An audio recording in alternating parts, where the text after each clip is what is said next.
Hello there and welcome to the 199th edition of DF Direct Weekly, our weekly discussion show where we discuss the latest gaming and technology news.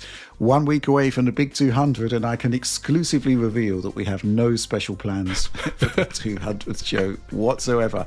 But this one's shaping up to be pretty special. Joining me first of all, Oliver Mackenzie. Hi. Yeah, Rich, I have to say I'm not much one for anniversaries, but we should probably try to do something for the 200th episode of DF Direct Weekly. Yes, possibly. What do you think, Alex Battaglia? Hello. I'm thinking everyone wears a silly hat, and that's about it. Mm-hmm. Okay. That's certainly an idea. But before we move on to our first news topic, because we've certainly got a lot of them to get through, quick shout out, as always, to store.digitalfoundry.net. If you want to help support the team, check out our work merchandising wares.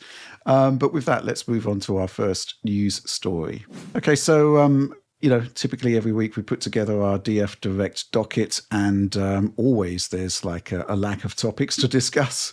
And so it was this week until a whole raft of news stories basically broke at the same time. And this one is fascinating. It's been now confirmed officially.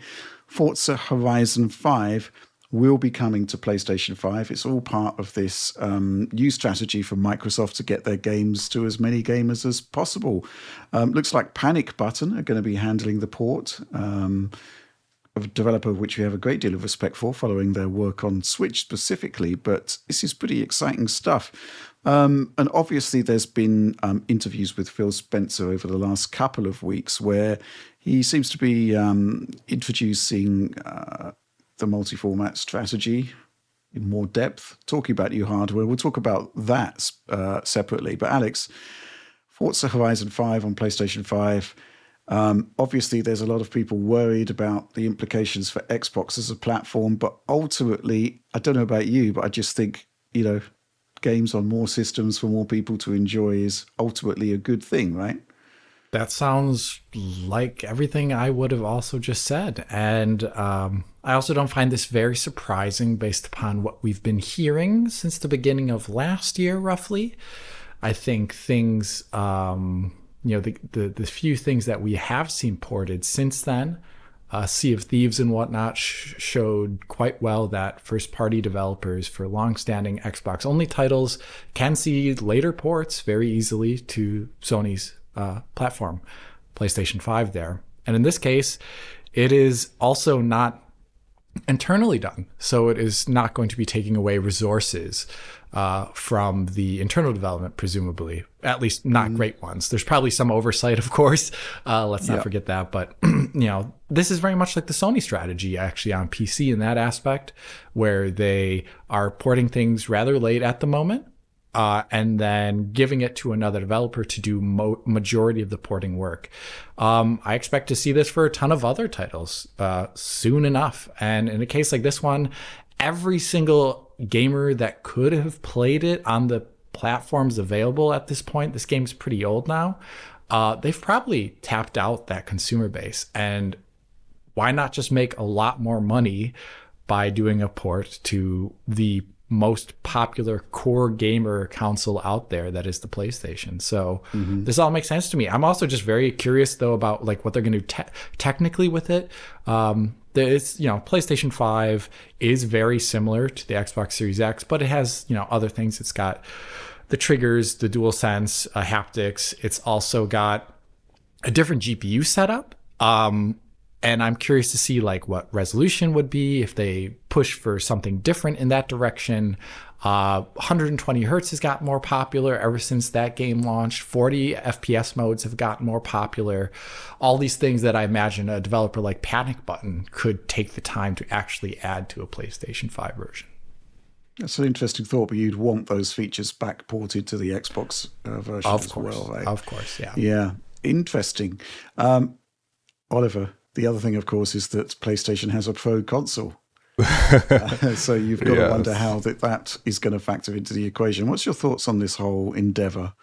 Yeah, well, for the Pro console, I think they could probably do some interesting things. I'm not exactly sure how far they will push it, but you could see something maybe closer to like the extreme PC preset in, let's say, the PS5's performance mode or PS5 Pro's performance mode. That would certainly be interesting.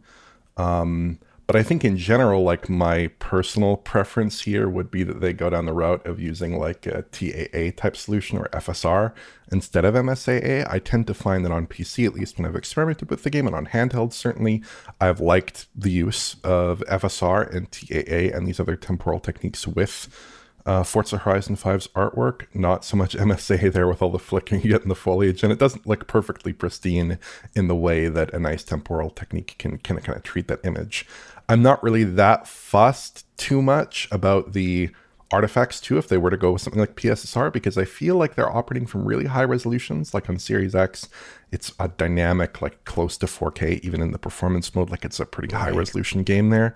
So I wouldn't be too worried about what technique they go with. I would just prefer that they not go with MSAA, frankly. And then also I would like that work to be, hopefully backported the Xbox version if they were to go a route of actually overhauling the image treatment there. So we don't end up with a situation like Red Dead Redemption 1 on PS5 versus Xbox, where the Xbox version is stuck with like spatial AA techniques and the PS5 version gets like FSR2 or something. That certainly wouldn't be ideal.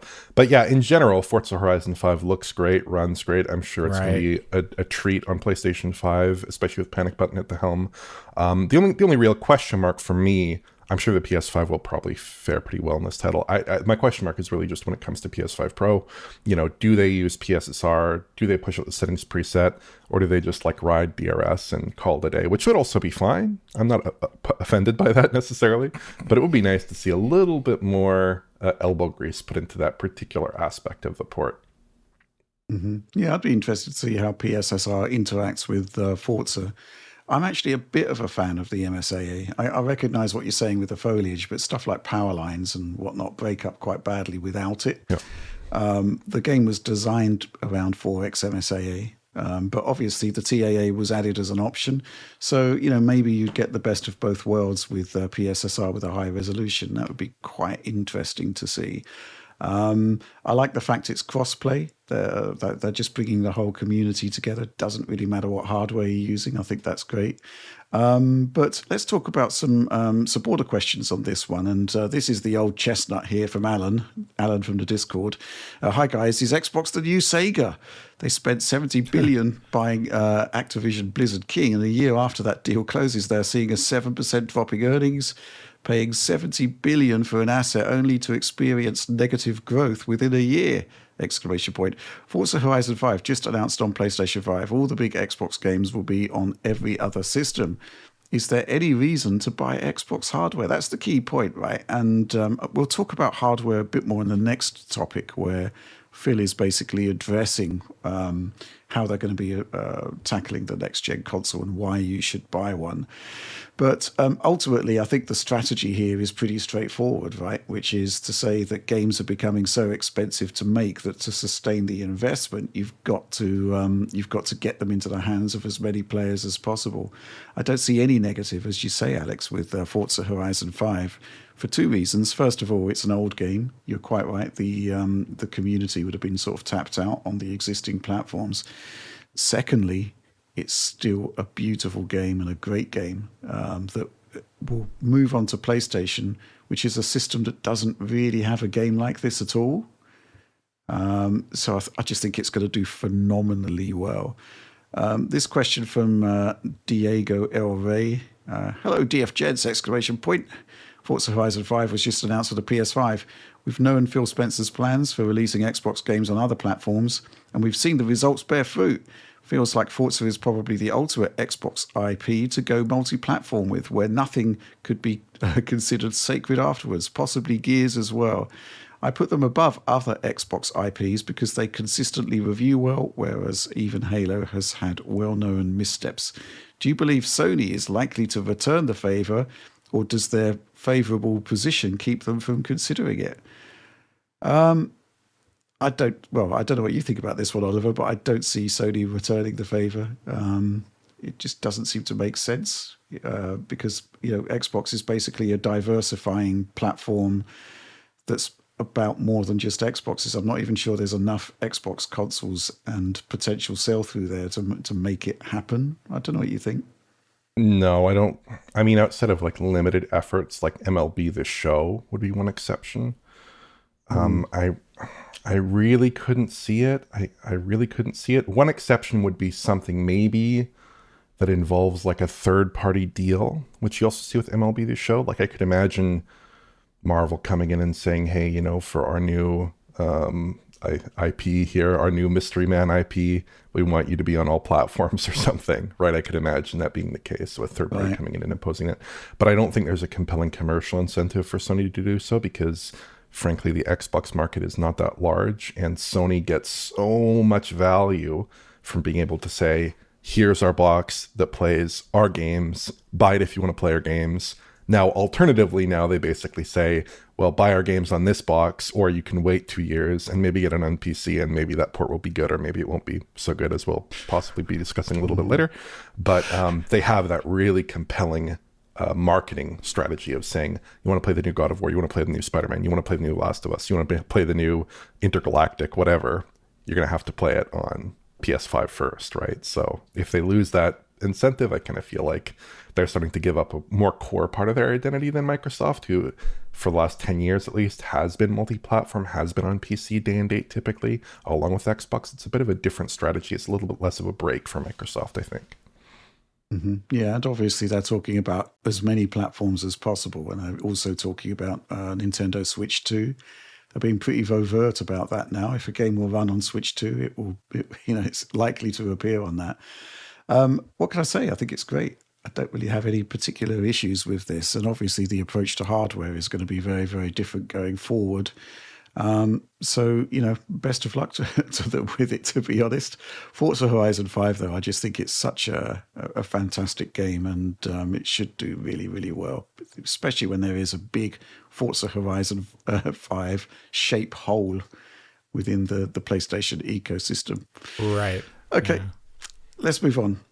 Okay, let's talk about the various interviews that Phil Spencer has been carrying out over the last couple of weeks. There's been some interesting nuggets of information here. Specifically, the thing that really kind of excites me is the stuff that's being talked about with regards to the new hardware, because, well, what can I say? I'd say that the last two generations, we've seen Sony and Microsoft partnering with AMD with similar budgets in mind, and essentially producing boxes that are very, very similar. Obviously, there are key differences, certainly in the Xbox One generation. But, you look at Xbox One X, that was very, very much similar to the PlayStation approach. You look at PlayStation 5 versus Series X, different implementations producing very, very similar results. Phil is basically saying about his next generation Xbox, I want people to pick hardware based on the capabilities of that hardware and how that fits into the choices that they want to make about where they want to play. And we want our hardware to win based on the hardware capabilities that we have. I think the difference that we've seen in the last 20 years, and I think this is good because I come from building games, it's games first, not platform first. Most of the games that you or I will talk about run across so many different platforms, and those are the games that are having success. Those are the games at the top of the charts. So he's basically, producing a pretty compelling vision there about the need to proliferate across platforms. But he's also saying that they need to differentiate, right? So there's hints here that they're having to differentiate. They're recognizing that the games are going everywhere, but they've got to make the hardware compelling. And there's the hint here that maybe producing another box that's, similar to what the competition are doing just probably isn't a great strategy. They've got to differentiate. Oliver, what do you make of this? Because I suspect they're still going to end up partnering with AMD again. Yeah. Just like Sony is, they're probably going to have a similar strategy in terms of cost of goods. So I'm kind of curious how they can differentiate if they're sticking with the same supplier.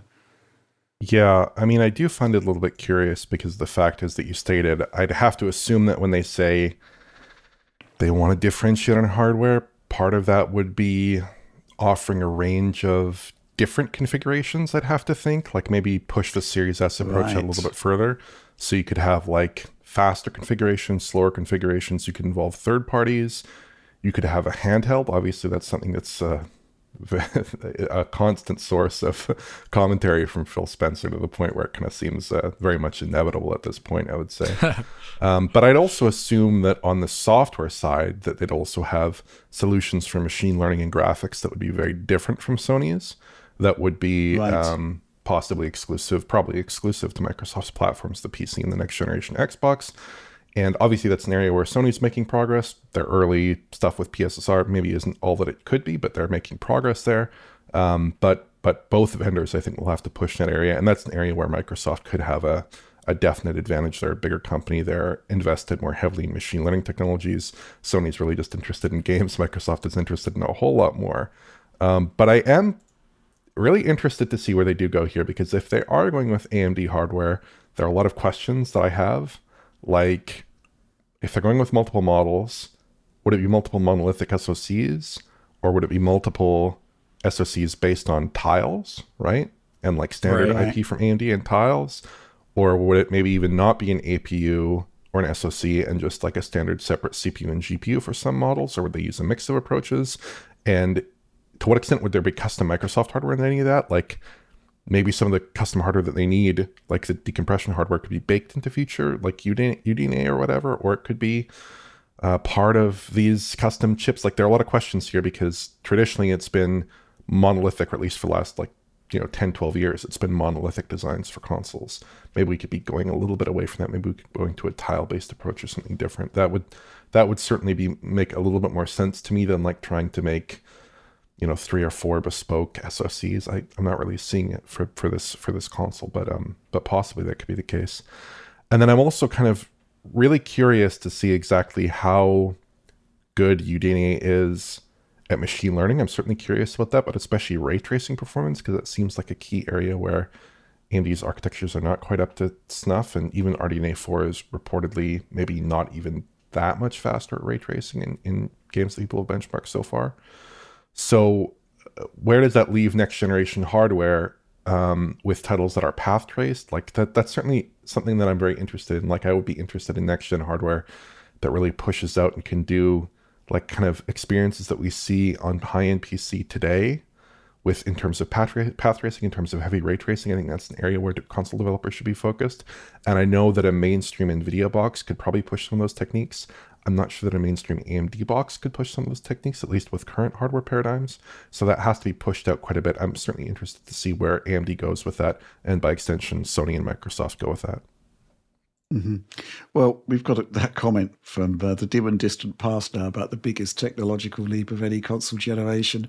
Alex, one thing that springs to mind based on the conversations I had with Microsoft back in 2020 with Xbox Series consoles is that there's a lot happening behind the scenes that the general user or even the journalists are not really aware of. So, for example, hardware accelerated ray tracing. This seemed to be a project that Microsoft was working with Nvidia to begin with, and they wanted it in the Xbox Series X. And so, basically it had to happen. And so it was baked into the AMD designs. And then from what we understand, Hardware RT became a late addition feature to the PlayStation 5. There was the perception maybe that they kind of knew that it was coming to Xbox. They realized they needed to have it. So that's an interesting example of how new capabilities, new paradigms even for graphics are kind of being decided years ahead behind the scenes. And I'm wondering if any of the stuff that we saw at CES 2025 in terms of neural rendering, is that also on the roadmap and possibly being a part of what's going to happen in the next generation of consoles? This would kind of explain possibly a big technological leap. And it would also possibly factor into the sort of differentiation. Phil's talking about the capabilities of the box.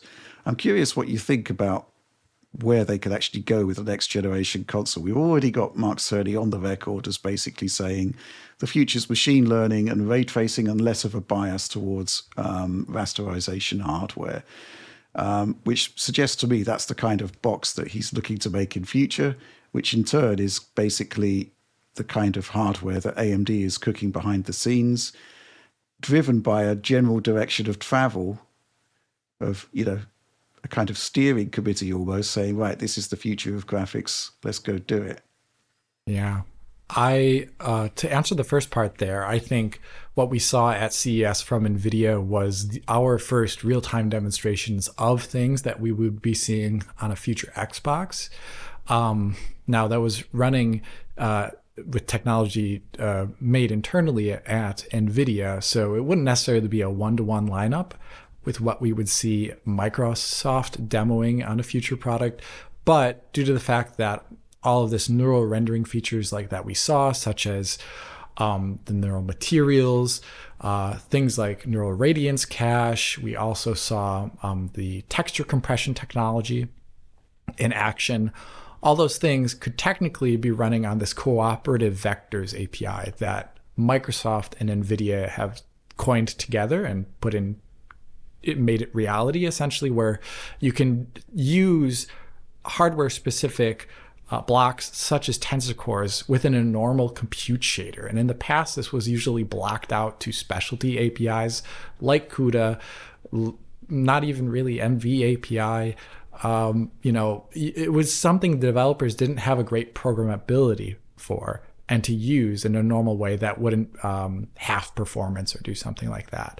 And this is a way to bring that forward into hardware, into real time. And I imagine kind of like what we saw with Turing in 2018, and then 2 years later in RDNA 2, more or less, we're going to be seeing the same thing now, where we've got, I was about to say Ada, Blackwell, showing this off in Blackwell, but it obviously probably runs backwards compatible across all RTX GPUs. We're seeing it now, and then 2 years later, when we start to get a look at UDNA for the first time in whatever form, I imagine that's where we're going to start seeing demos of something like that then. Microsoft did demo things like VRS, mesh shaders, and ray tracing pretty early. And they did use NVIDIA hardware for some of that, but they also did show off RDNA 2 doing some of that as well.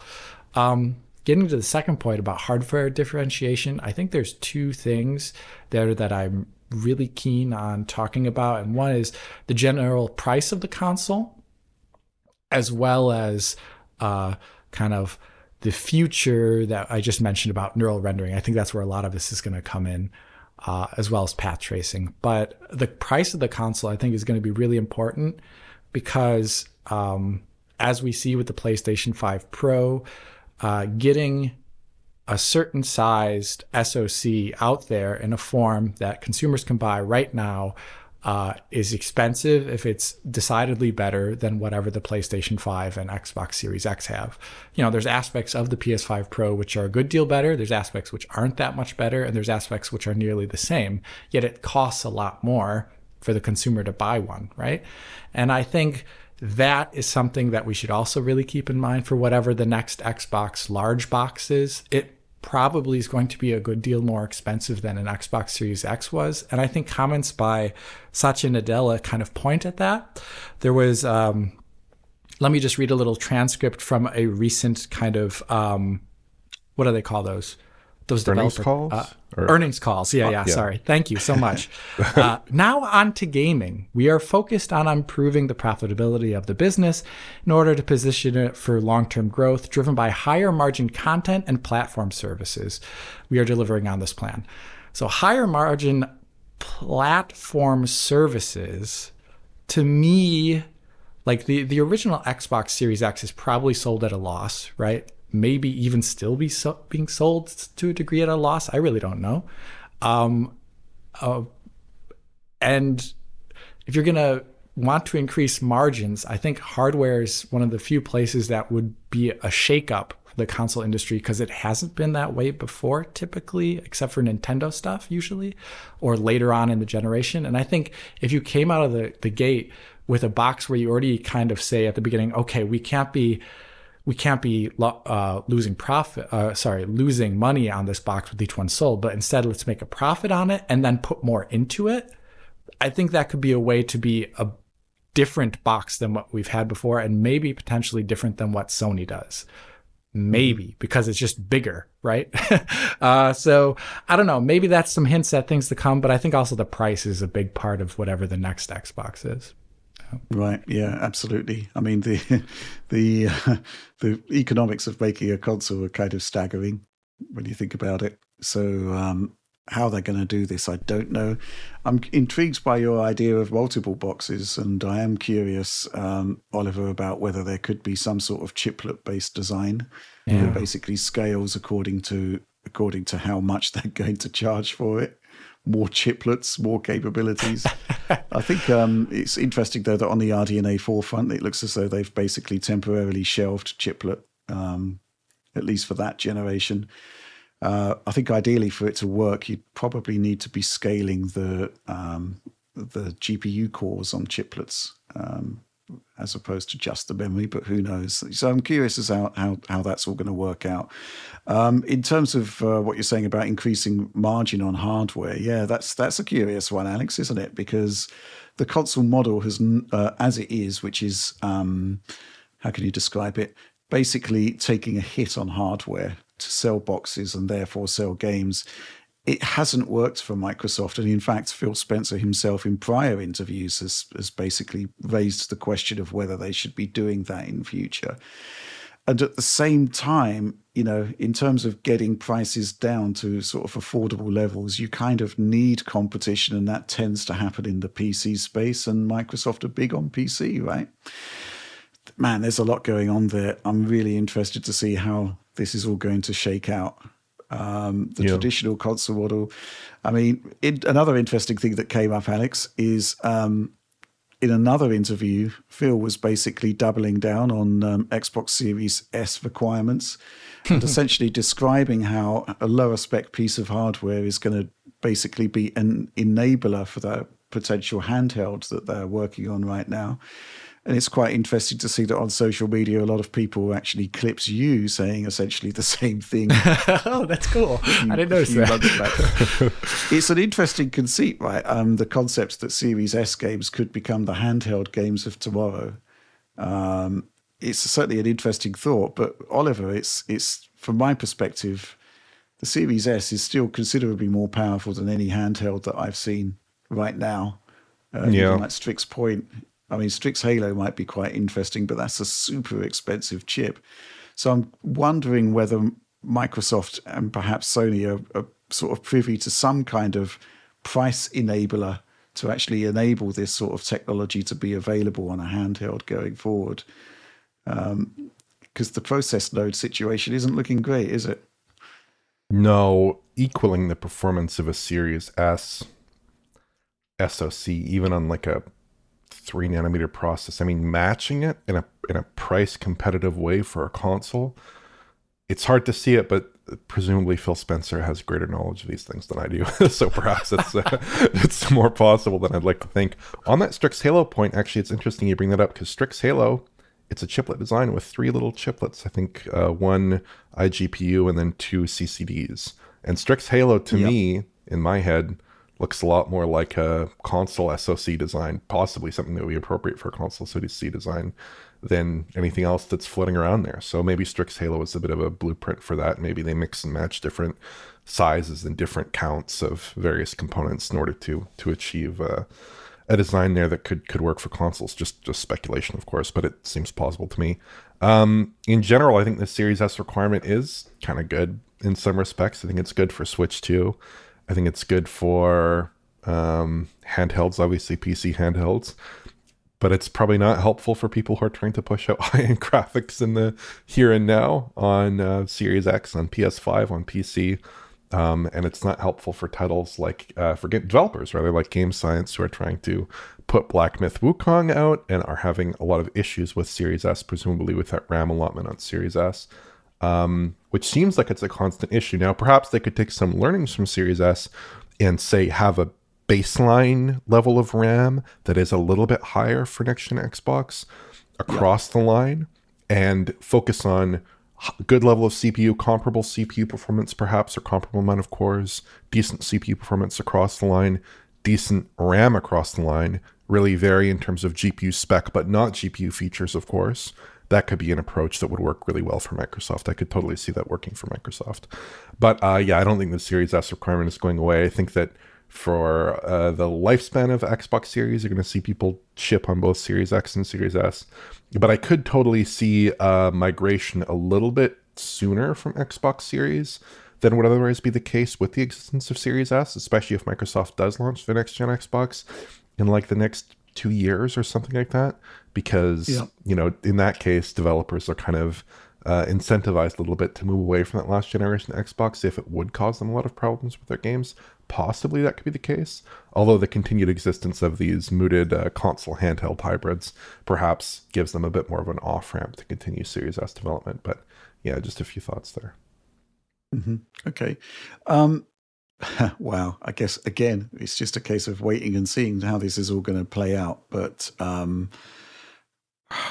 interesting times ahead, I'd say, especially when it comes to actually producing cost-efficient hardware, which is proving more and more challenging. Anyway, let's move on. Okay, so we've got to discuss the weird state of Marvel Spider-Man 2 on PC. It is out now. There was some confusion as to whether it would appear when it started to disappear from storefronts. And when there were pre-order bonuses for a game you couldn't pre-order. Lots of weird stuff happening there.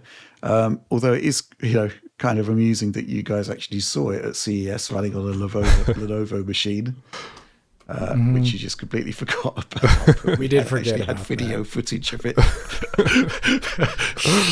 Here's the thing, right? There's been a lot of discourse online about how the port isn't in a particularly good state. We've not played it to any appreciable degree. I just booted it up this morning on a PC with a 9800X3D and an RTX 5080.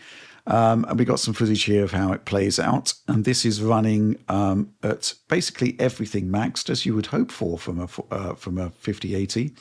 And it is using the DLSS 4 transformer model in performance mode. And I'm not particularly impressed with what I've seen so far. Now, obviously, this is very, very early preliminary testing on a piece of hardware where other people are basically saying maybe there are driver issues with it. So there's a lot of unknowns here.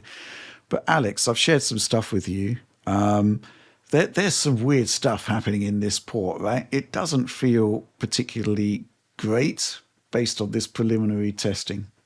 Yeah. I was looking at the footage you sent and the screens, and I think just looking at the immediate visual, so I looked also at other user reports and compared it with what I could see visually in front of me.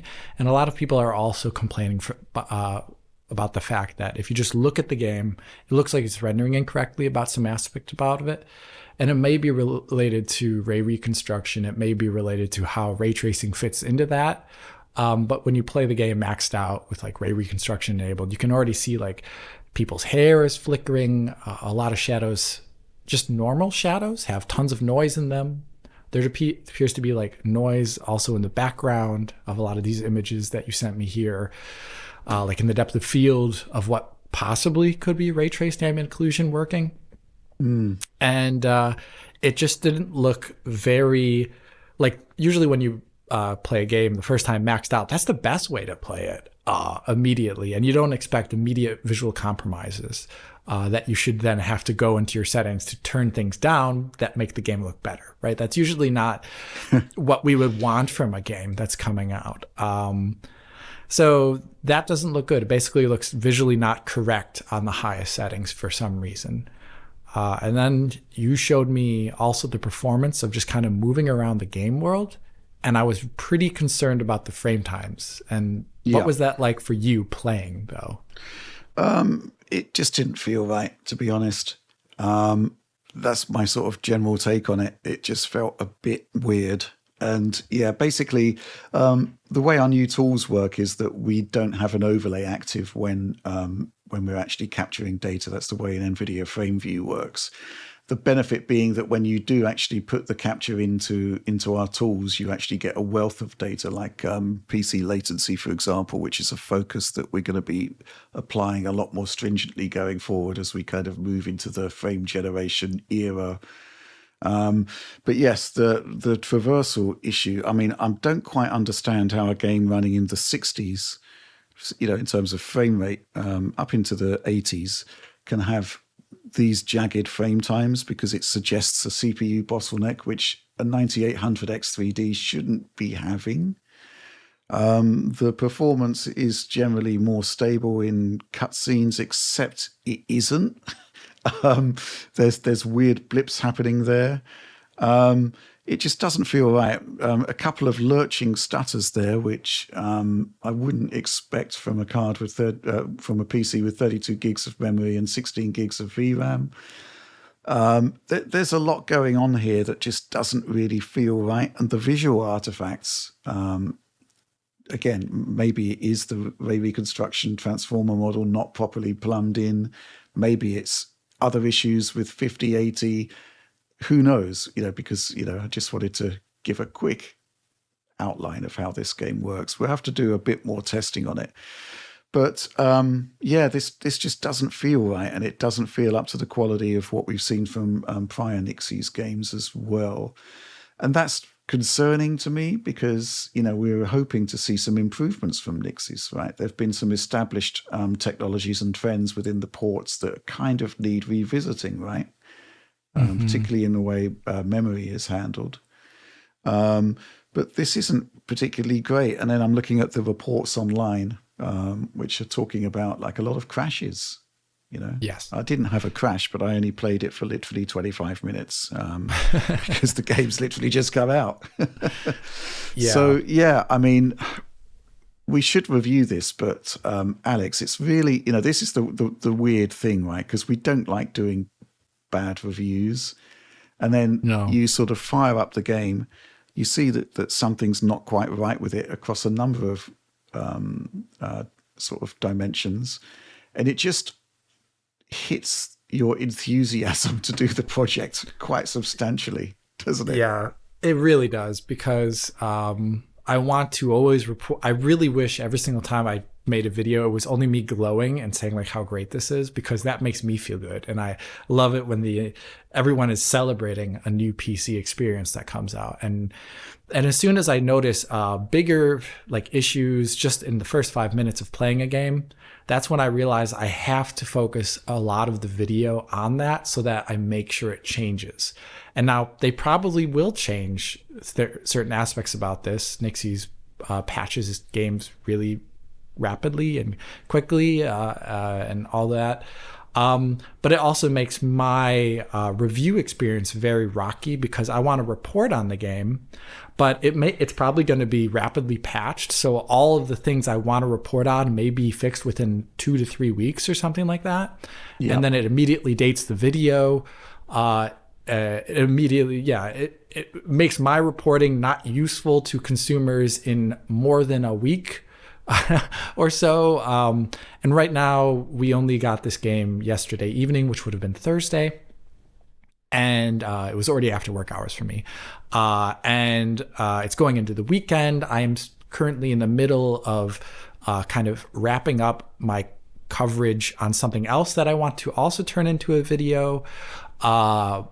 It's just like altogether bad timing. And I'm not sure.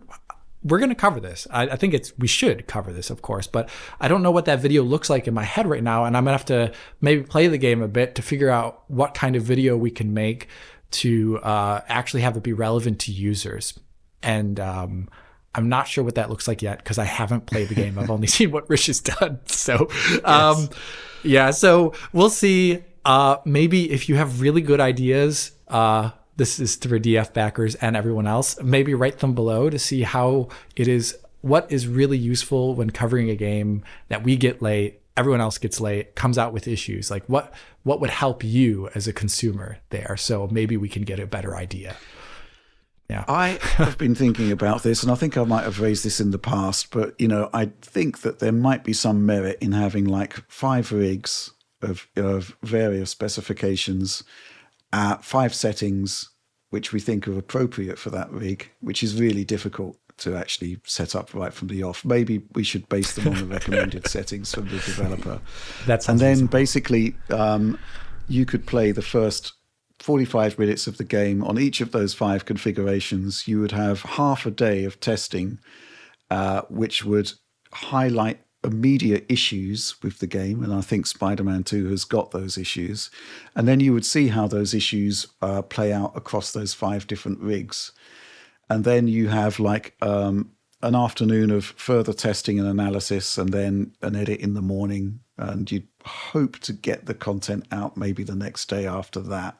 So it's basically what you might call a quick look, which probably wouldn't be invalidated immediately by patches. But at the same time, when a game like this comes along and you think there are issues with it, you just have to ask questions again about why it came out with these issues in the first place. If a game has immediately obvious issues within the first half hour of play, there are serious questions that need answering. Yeah, and that's sort of, it's ultimately self-defeating for both the developer, but especially the publisher, who's probably made the decision to release it in whatever state it's in, possibly against the wishes of the developer, who needs more time. Tricky point. I'm curious what you think about all of this, Oliver.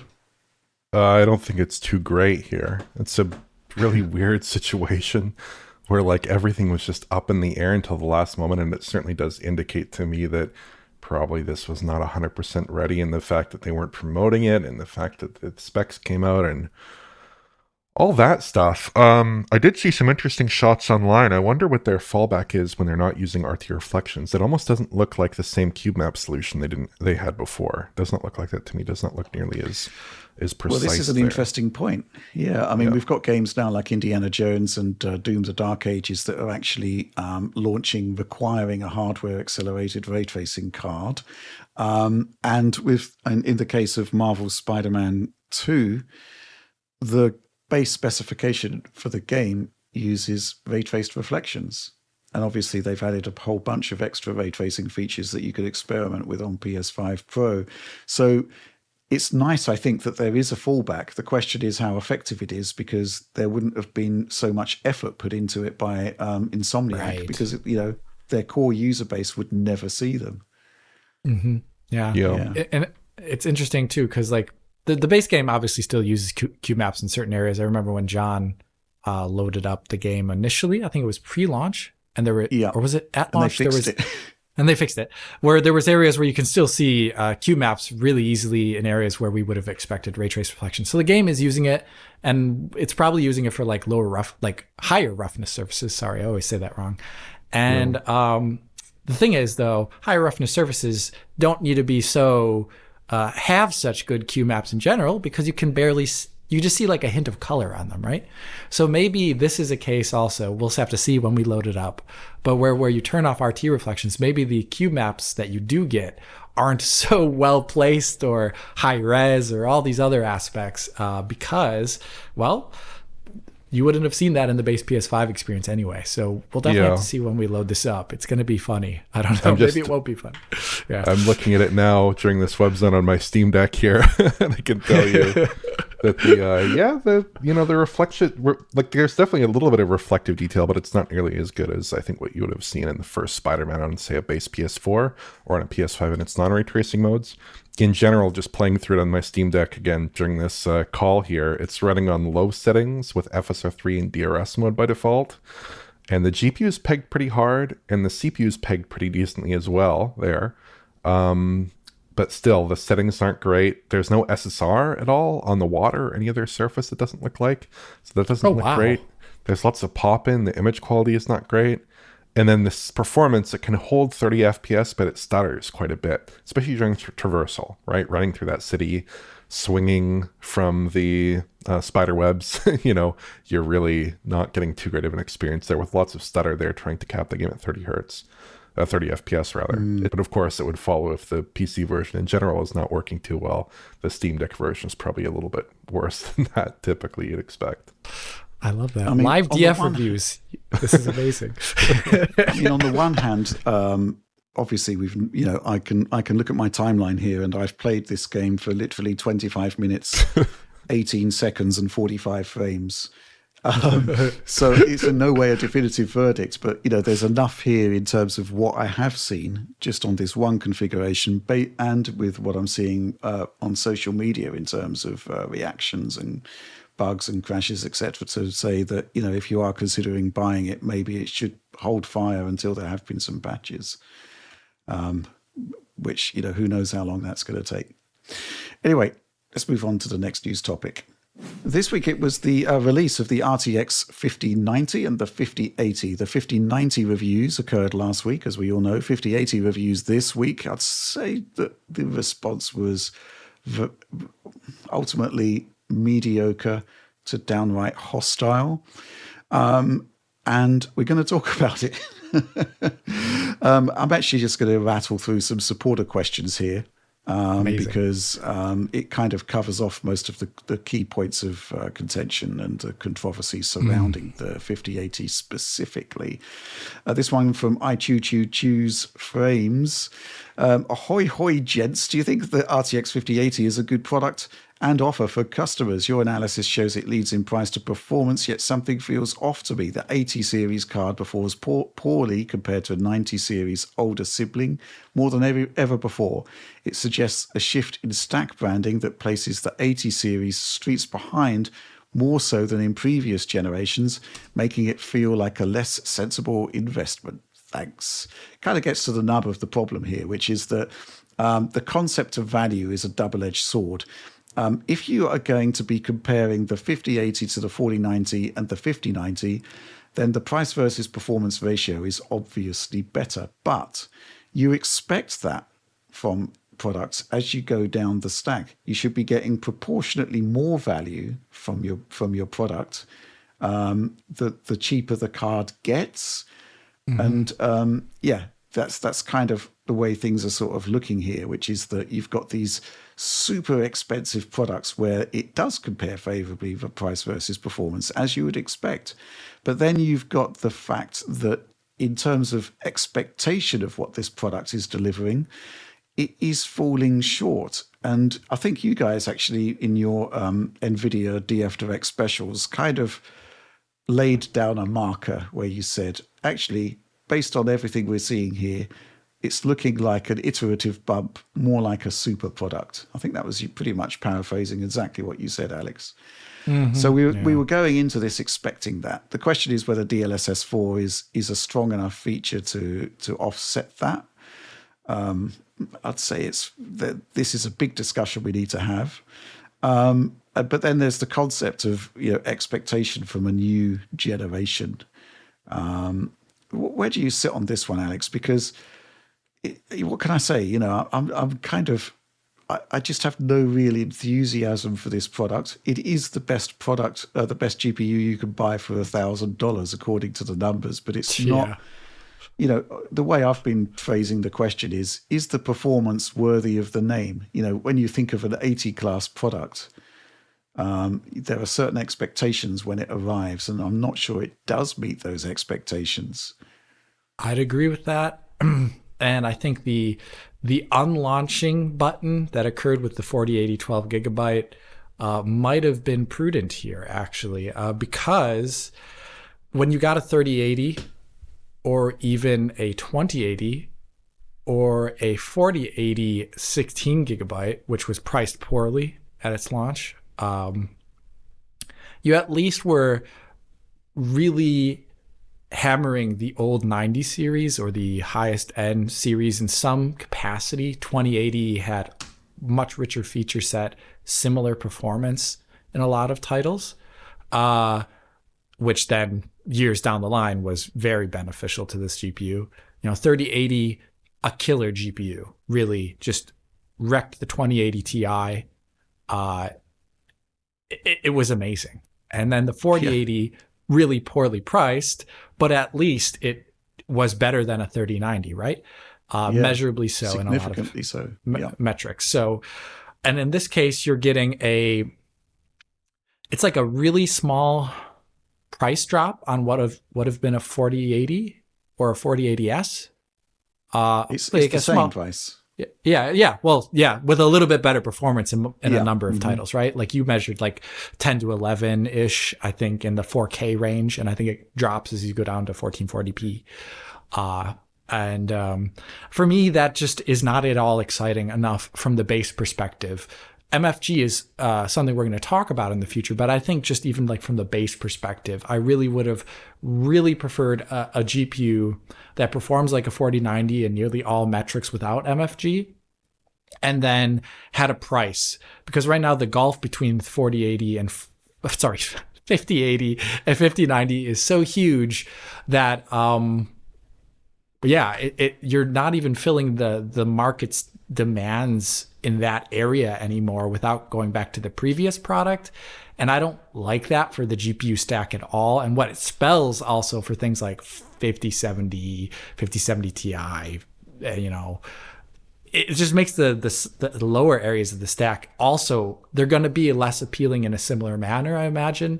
And then it just calls into question, why is this an entirely new generation?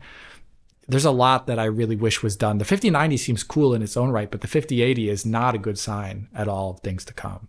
So I'm pretty disappointed actually in it. So we're talking about expectations of what we want for the money and also for an 80 class product. Right. So, basically to introduce the sort of devil's advocate side of things, a PlayStation 5 still costs the same that it cost at launch. It's now like over 4 years after launch. Same with Xbox. It's on the same process node as the 40 series.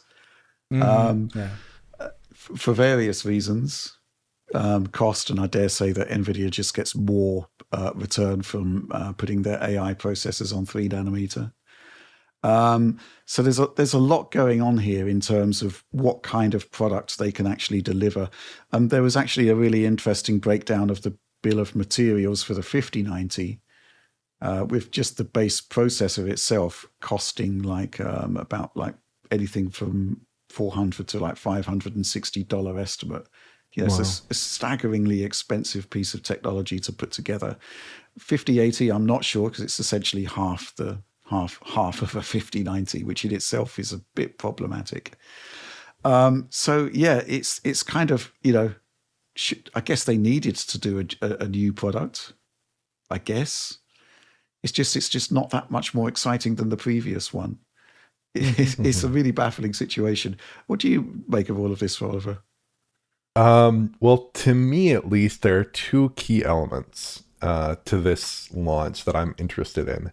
The first is the standard price to performance of the card, which on paper relative to the competition is fine. Now, obviously, as you guys have been discussing so far, obviously it's not progressing as we'd like, and obviously relative to the typical pace of GPU advancements, relative to the 40 series, relative to the 30 series, even relative to the 20 series, we're not seeing the advancements that we'd like to see in raw performance per dollar, or even performance on a given level of the product stack. Like, it's really not there for any GPU except arguably for the 5090, which is meaningfully faster in standard workloads than the 4090 there, which is not really as true for the rest of the line.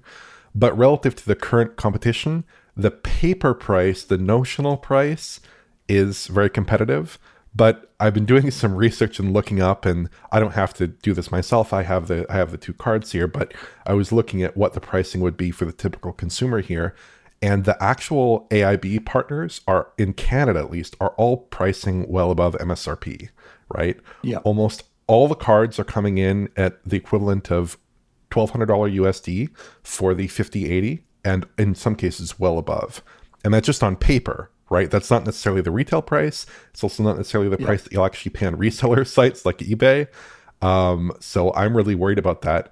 And then the 5090s, the typical price of a 5090 in Canada, the MSRP for a partner card 5090 is $2,500 American dollars and above. It's like big increases over the, and that's just the paper price, right?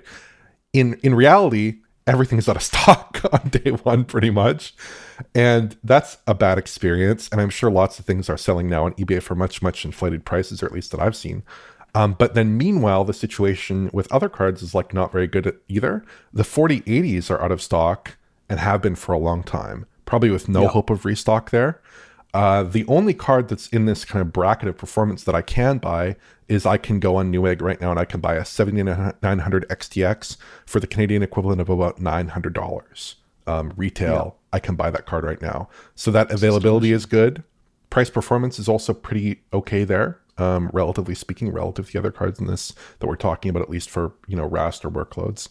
But I'm really worried about demand there, and I'm really worried about the pricing, and I'm just worried about things staying in stock. And I'm also worried about, especially with like FP4 acceleration and stuff like this, like these are going to be cards that are in demand for non-gaming uses, for AI uses. This might be another repeat of like the 2016 crypto boom thing, and oh no, be a disaster.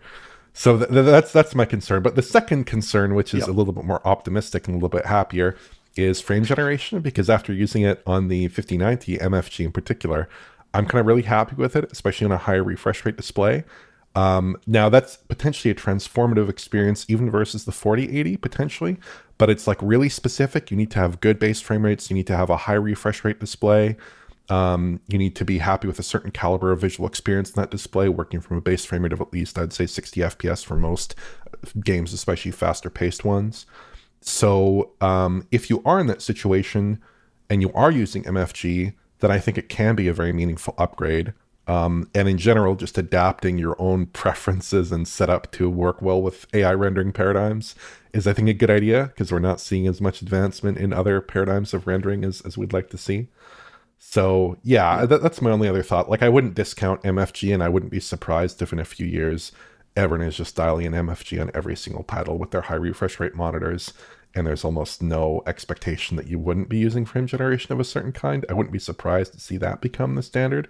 But in terms of the hardware for consumers, obviously the GPUs aren't there yet totally in terms of availability. And then the monitors also, you need to get like a really good like 4K 240 hertz monitor as kind of a minimum. Like 240 hertz is kind of the starting point for this MFG experience, this MFG Wonderland, to me at least.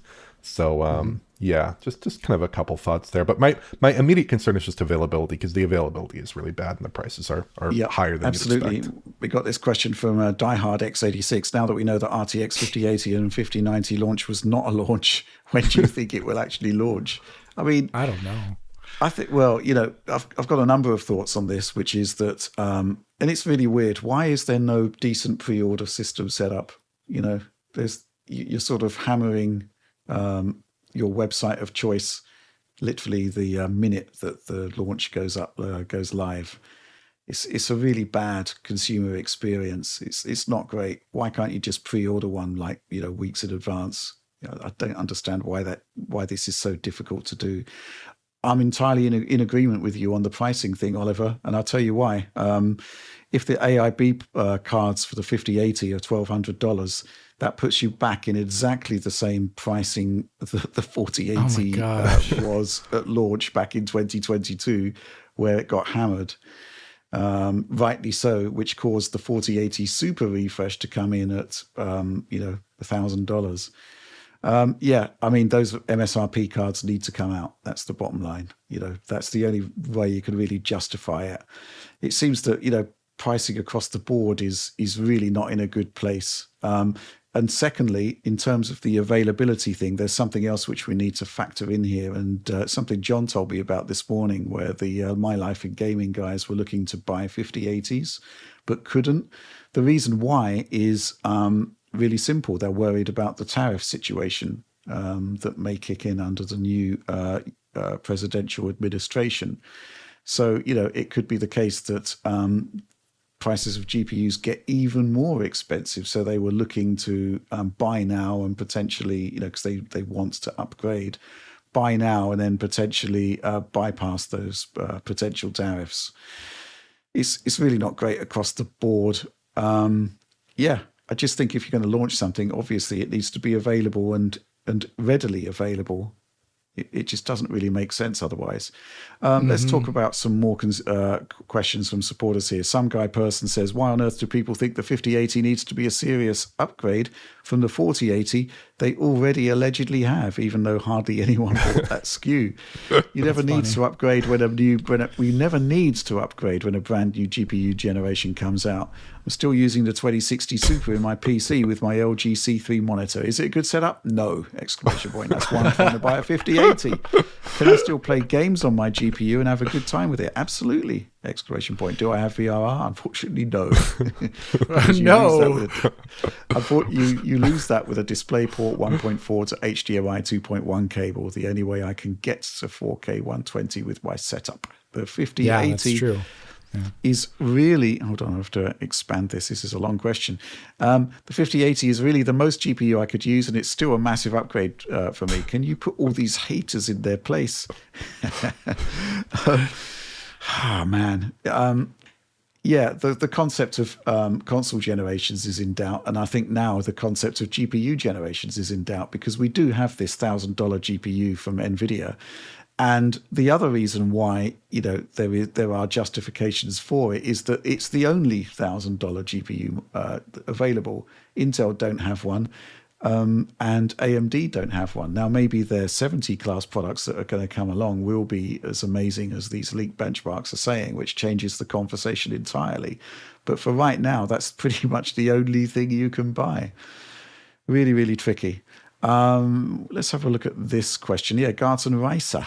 With both AMD and Nvidia kind of skipping this generation, do you see a return to form with the next generation, or do we have to rely on software from now on? Well, obviously we've had Microsoft talking about the biggest technical leap from a console generation. It's going to come from machine learning. Let's be completely honest about it. We've got Mark Cerny saying that the next frontier is basically ray tracing and machine learning with a relatively smaller bump coming from rasterization increases. So that's basically signaling to the world that affordable silicon is going to be rebalancing quote unquote performance between software and hardware features. And we've already seen that to a certain extent, and it's been accepted with DLSS super resolution, right? Because we now know that well, according to Nvidia, at least, between 80 to 90% of users are using it. I mean, I use it. I think it's great. So, that's just part of that particular journey. A return to form with the next generation is all going to come down to affordability of the process, ultimately. And for whatever reason, it just didn't happen this time around. What are you expecting, Oliver? I mean, you keep up to speed with fabrication technologies and whatnot. Sure. 3 nanometer is very expensive. I'm seeing a 3 nanometer wafer is like $18,000, which is like really high. Okay. So yeah, it's 3 nanometers is really expensive. And I would expect next generation that we will, just throwing this out there, I think we'll probably see a big improvement, certainly relative to this improvement. Perhaps not as big as the leap from 3000 series to 4000 series, because that was like Nvidia like skipping a node almost. Really huge improvement there. But like, let's say we're seeing something along the lines of like a 30 or 40% performance improvement maybe there with similar die sizes.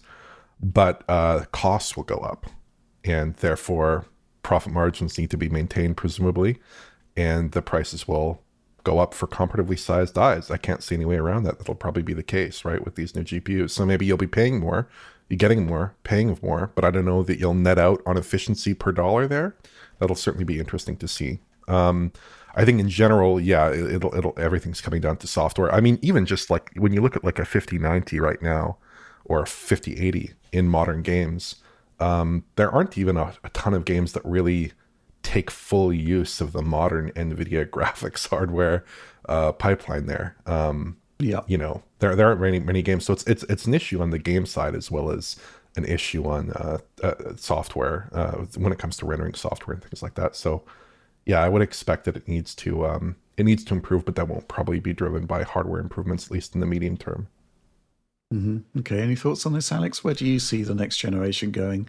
I mean, I can't see any routes forward where things are going to get cheaper. No, I mean, I don't see that either.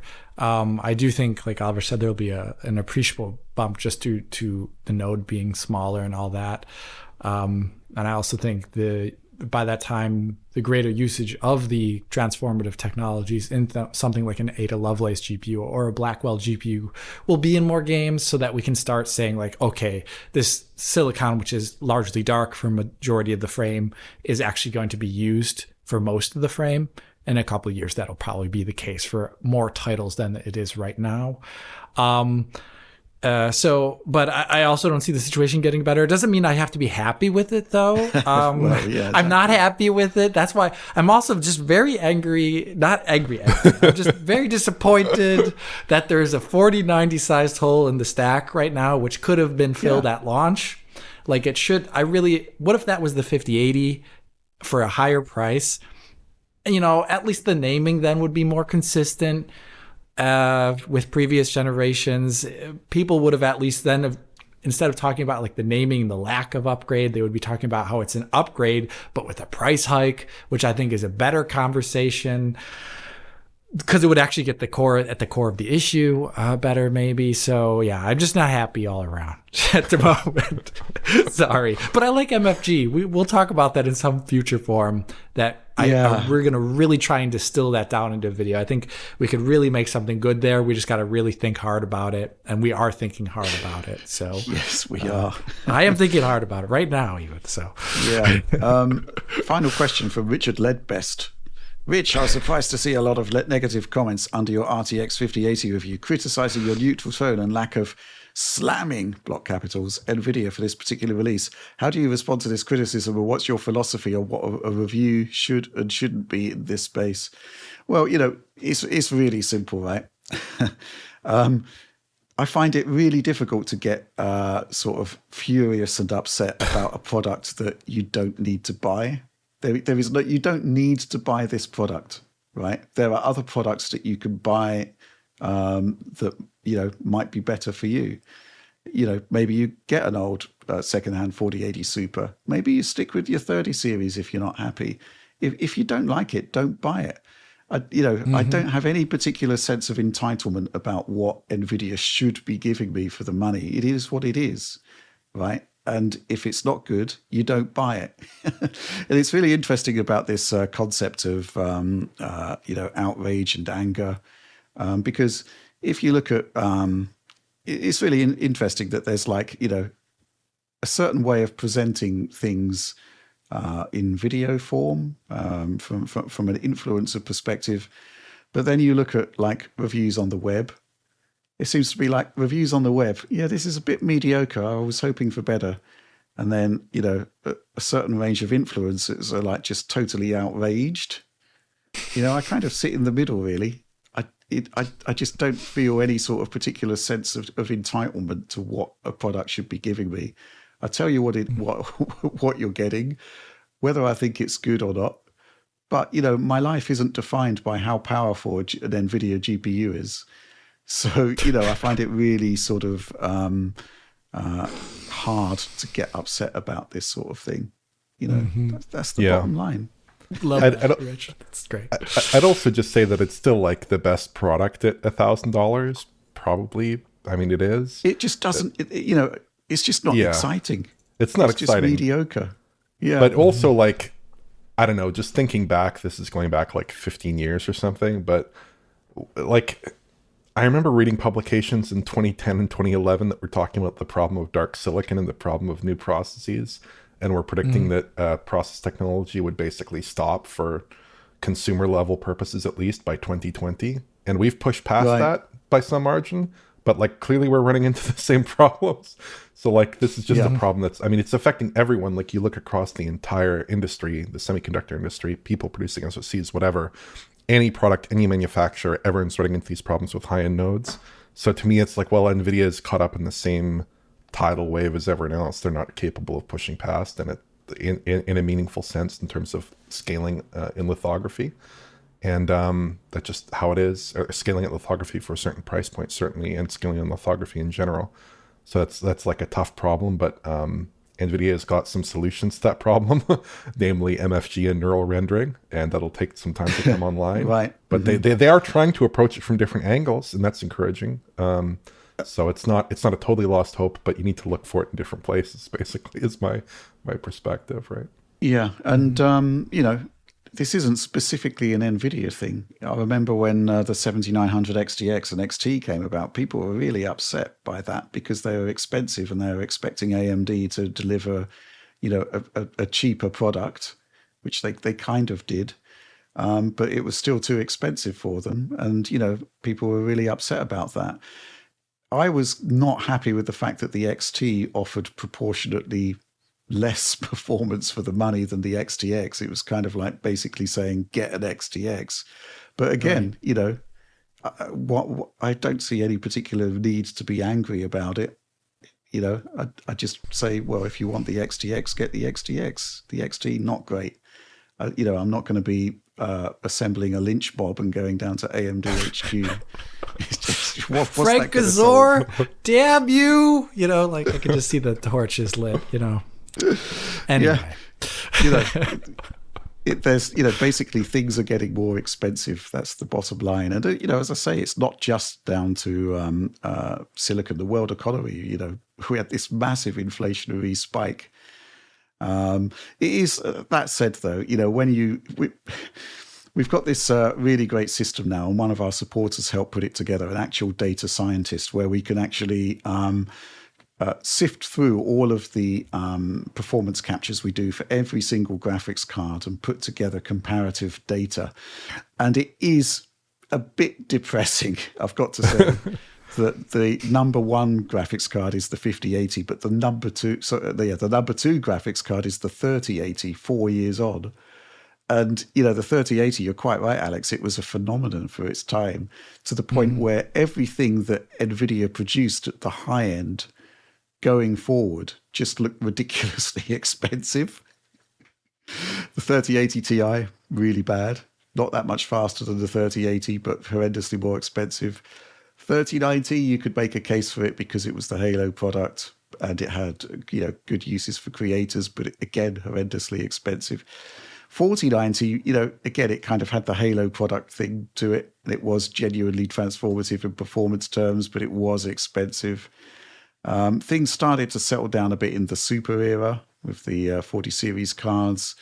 But ultimately, the cost of, a good 70 class product has gone up a lot. That's just the way really it is. Has, yeah. I mean, if there was some sort of damning evidence that we were all being ripped off, then basically somebody would come along with a cheaper product. And we've kind of seen that with Intel in the budget space, but I honestly think they're either breaking even or making a loss on each product there, and they're not selling a lot of them. Anyway, let's move on. We're going to be staying with NVIDIA for this just quickly because, well, there was a bit of a surprise added to the NVIDIA app that we weren't clued in on at any point during the proceedings. It looks as though NVIDIA has produced their own version of AMD's hilariously titled AFMF. And it's called Nvidia Smooth Motion. And I tried to take a look at it this morning with not much success, but Alex, you have been using it. You have tested it. I'm curious what your thoughts are here. Smooth motion, essentially, it's basically full optical flow without any integration at the game level. It's done at the driver level. So we can expect that you will see more frames, obviously, but the quality of those frames won't be anywhere near as good as DLSS 4, etc., etc. But what do you make of it? Well, in NVIDIA's press material, they are saying it is a machine learning based frame interpolator. So that would put it different than using optical flow hardware or using some sort of compute shader like AFMF probably is. It would also then be somewhat different than what you see in lossless scaling because it's integrated at the driver level, whereas lossless scaling is an app that is manipulating the window.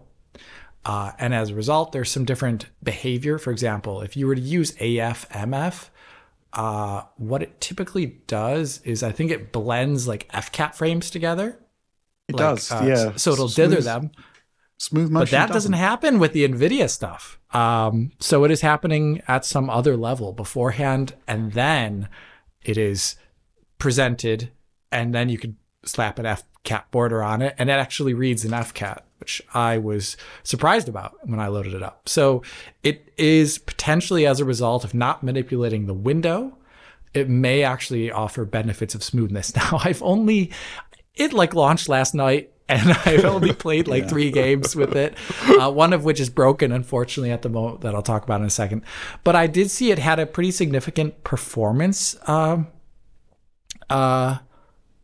detriment, I would say, for turning it on. For example, in this sequence when it's showing control, and I'll send this to Oliver, going up, it's the intro to the game.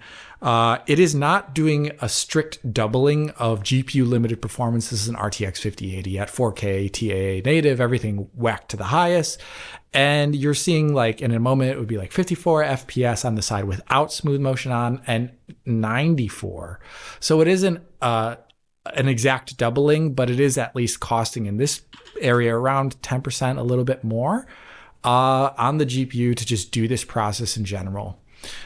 So it isn't a strict doubling in a GPU limited scenario. It'll probably be a lot less, visibly less performant at something like 1440p, 1080p or lower. So that's what I imagine to see. The subjective experience, I tried it out subjectively looking at it in Quake 2 RTX, as well as in Metro Exodus Enhanced Edition very briefly. And there it seemed pretty normal on a VRR display. I wasn't noticing anything that seemed like really bad frame pacing, but I was also playing it at like the 240 hertz scenario, where the base frame rate was already within the 100 to 120 FPS range, and I was bringing that up to around 200 to 240. So perturbations in frame time would be arguably less noticeable unless they were really broken. So that seemed all subjectively fine. It also automatically turns on auto low latency mode in the driver when you turn it on. It'll actually, like, it'll say, like, if you turn it on the NV app, it'll say enabled and then also auto low latency mode. So it's going to be reducing the amount of pre-queuing frames. I presume this is also going to stack with reflex. If you have reflex on in game in a game that supports it, I don't see why it wouldn't. So you could potentially get similar to DLSS 3 or 4 levels of latency in a game that supports reflex, but obviously with much worse quality of those frames potentially at lower frame rates. So, I mean, I only looked at it, like briefly. I'd say it was subjectively fine for my first look, but I was looking at it at very high frame rates. And I think if you were to bring it down to something like 60 internal or 40 internal, you would see similar breakup like that which we see with AFMF or loss of scaling. So, but these are all just predictions. I haven't looked specifically. Okay, yeah. Yeah. If we're showing that control footage, we're showing the glitching on shadows and stuff, which seems to be a Blackwell issue, right? Yeah, loaded up the game first without it, and I noticed actually the game like froze the first time I played it. So maybe what's happening is the shader's compiling incorrectly, and then when it does finish compiling, whatever is brought out as Garbo. So all the shadows in the game are like flickering nonstop with this new Blackwell driver. Yeah, I agree. I don't really have anything more to say to that. I couldn't actually get it working on Metro Exodus. Okay. And control crashed, which didn't help. Yeah. Any thoughts on this, Oliver? No, I quite like these. I quite like what I've seen, at least, of fluid motion frames. I also quite like lossless scaling, which can now do up to 20x frame gen, which I've played a little bit with. I've not checked it out yet. Yeah, I haven't either yet, but yeah. It's fun. It's not as good as like motion vector based techniques. It's like the quality level is kind of questionable, and certainly in a game that already has native frame generation, you'd never want to use it. But to me, it seems pretty cool, and I'm sure this is probably at least as good as that, even if they aren't doing any kind of like crazy MFG tricks here like lossless scaling does. So I think it's a cool thing to use, especially with like older games or emulated games where you really can't get any other solution working. I think it's pretty cool, and I've enjoyed it myself for sure, especially with emulators like PS3 emulators, stuff like that. Just throwing in an extra, getting your 30 FPS game to 60 FPS. That's kind of a a cool and unexpected little development in computer graphics that you can actually do that nowadays. Okay, good stuff. Let's move on. Okay, so this week saw the release of DeepSeek, a brand new AI model that seems to have been warmly received and also has had the knock-on effect of causing a huge drop in Nvidia's share price. Oliver, this is all out of my particular comfort zone, but you love talking about AI. So what's going on here? Why is DeepSeek seen as being disruptive? And why is Nvidia's share price tanking as a result? Yeah, I mean, there's so much to discuss here. I'll get to the share price part. But first, I want to discuss as to why this is such an important development in AI. So DeepSeek, which is a Chinese AI company, introduced V3 in December, which I actually talked about the last time we talked about AI. And that's a very significant model for two reasons. The first reason is that the final training cost of their model was less than $6 million US, according to various reports. And that is important because usually these models cost a lot more than that. That's not necessarily the entire training cost of the model, because they could have had other training runs, but the final training run, less than $6 million. It's also very significant because relative to other LLMs that are competitive with it, it costs way less to run. It costs about 1/30th as much to run as GPT-4o. It's super cheap, super efficient. Like the kinds of efficiencies here in any other field of software are crazy, but in AI, this stuff happens pretty frequently, but it's still exciting when it does happen. So R1 was released a little bit over a week ago as of this recording, and it's based off that V3 model. It's basically a reasoning model that uses V3 as its base model. So it uses a chain of thought kind of technique, just like GPT-01, to break down a problem into constituent parts and work through it. Ultimately, the key difference here is that it's competitive with O1, so not 4o, now O1, which is the most advanced model of OpenAI's that's currently available for consumers. But it costs, again, about 1/30th as much. So that's a big deal. It's also a lot of fun to use, I have to admit, because it exposes its reasoning to the end user. So you can see it think through what you're asking it in real time. You can it's like seeing someone's thoughts right before they say what they want to say to you. Cool. So it's very fascinating. Now, O1 has the same behavior, but they just summarize the thoughts because presumably they don't want you to train on its actual reasoning process to replicate their model, right? Here, they're not afraid to let you replicate their model at all. They're just happy to show you the reasoning process. And that is super, super fascinating. Super, super fascinating. It is very, very inspiring, I would say. It's very, very efficient. It radically decreases the cost of running advanced AI workloads. And even better, the DeepSeek team produced a detailed paper explaining the model, how they trained it, how it works. And the model is open source, so you can run it yourself on local hardware. And even more exciting, they produced different versions of it that run using different base models. So you can run a version based on Qwen or Llama that might be a lot smaller than the V3 base model, but can run on a consumer graphics card or even a phone. Though it's sort of funny to use it when you use it with a really weak base model, like a 3 billion Llama 3B or something, because you're seeing this little tiny model try to think, but it's too stupid to think through. So it's like fumbling. It's hilarious. It's a really fun model to use, again, because you see that reasoning process. And it's really critical to here because this is a model that, I have copies of it here. I'll have it forever. No one can take that from me. And it's a really advanced model, right? It's really cool. That's cool. So, yeah, I mean, it's great for all kinds of companies because it brings LLM capabilities up to a really high baseline of performance. And it's better than arguably anything from any AI model, any AI provider rather, except OpenAI. Now, why did it tank NVIDIA's share price? It tanked NVIDIA's share price. Well, tanked is generous. I think their share price went down by about 15%, which is big. But, if you look at NVIDIA's share price over 5 years, it's I think they can survive a 15% loss, possibly, given that they're worth over $3 trillion still, I believe. But basically, if AI gets radically more efficient, everything held equal, then the demand for NVIDIA GPUs will go to zero, basically. But there are some key caveats, right? AI efficiency improvements historically have not reduced demand. They've instead led to more and more compute-heavy models that have just pushed demand further and harder. And increasingly, we're going to see models that are used in agentic ways. So are basically primarily prompting themselves or being prompted with visual input or audio input or text input that's being generated instead of human input through prompts. And those autonomous models can obviously occupy a GPU for much longer without needing direct human input. It's also probably, I think, because DeepSeek R1 getting released increases the chances of US export controls on GPUs becoming greater to China in particular, but other countries as well. That also decreases the market potentially for NVIDIA GPUs. Finally, I would just say here, it's not totally clear exactly what the future holds for NVIDIA there, in part because these inferencing-based models, these reasoning models, cost very little to train relative to inference. They use a lot more time spent at inference than training. And you can run models like these on a much wider range of hardware than you can train them. You have to train on NVIDIA GPUs, but you can run them on anything, basically. So that's certainly an area where NVIDIA might be concerned. But on the flip side, of course, the models are getting so powerful now that any additional margin of intelligence has so much upside that you can possibly justify pretty enormous expenses.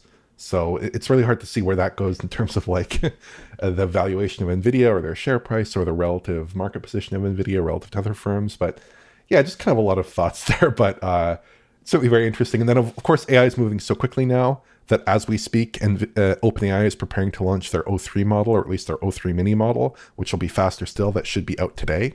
So the state of the art in LLMs is continuing to be pushed out further as various advancements go through. And even like this DeepSeek paper, now I'm sure everyone at every major AI provider in the United States is going to try to replicate some of their techniques and improve their own models further. So it just keeps accelerating and accelerating. Interesting. Yeah, the whole sort of share price thing. I mean, you know, the whole concept of the of share prices is basically based on belief, really.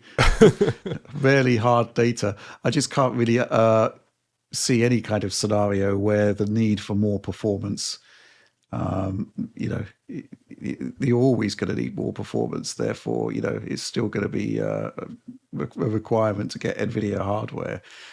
I don't know. I don't really know about this, but it's certainly interesting stuff. It's also really interesting to see that the Radeon 7900 XTX seems to be a bit of a hero product for running it. It's really good. Yeah. Apparently. Yeah, if you can fit your model in VRAM, of course, because the 7900 XTX does not have a ton of VRAM. If you can fit your model in VRAM, then yeah, it's super fast at sorting. What's the sort of requirement then? Because that's got 24 gigs. I mean, conceivably AMD could maybe do a 48 gigabyte version of that card. Well, that would actually be very useful for Llama 70 billion, because I think with 4-bit quantization, that model will fit in 48 gigs of VRAM, I believe. That's the model that I use on my Mac Studio here. But yes, the thing is that R1 comes in so many different flavors.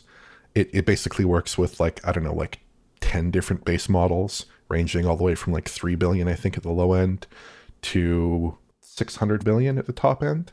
So in terms of number of parameters, and that has a direct correlation with how much memory you would need to run your model in VRAM. So yeah, a 48 gigabyte model would help, but also at the high end, you really start to talk about processors like maybe a Strix Halo wired up to a ton of VRAM. Maybe that would be super helpful for this, or a Mac Studio. You're talking about computers that can use desktop memory basically for their video applications. That's really kind of what you would want for a model like this, and not so much a really compute heavy card that's a little bit more VRAM light. I'm curious what you actually use these models for, Oliver. Oh, in terms of the stuff I use locally, it's just not too much, but that's just for fun. But in terms of like stuff, I actually did not have a very good use for LLMs until fairly recently, like within the past few months. But now that LLMs have search functionality built into them, like you can do web search with them, I find them increasingly useful for research. And there's a model called Gemini with deep research that's very useful if you need to understand something, like if you need to summarize a variety of content, let's say about a game, you want that to inform your reasoning, but you don't have time to read a ton of websites. You can use Gemini with deep research to do that research for you, and it will search through hundreds of websites in some cases. So there are useful applications of it for research and things like that. But in terms of like the work that we do here day to day, or like anything like that. It doesn't, LLMs don't really slot into our workflow at all too much in general, because because the kind of information we're working with, the fact that it's so visual, the fact that we're generating it in real time, the fact that like probably 50% plus of my work time is just spent playing and capturing games, to be frank.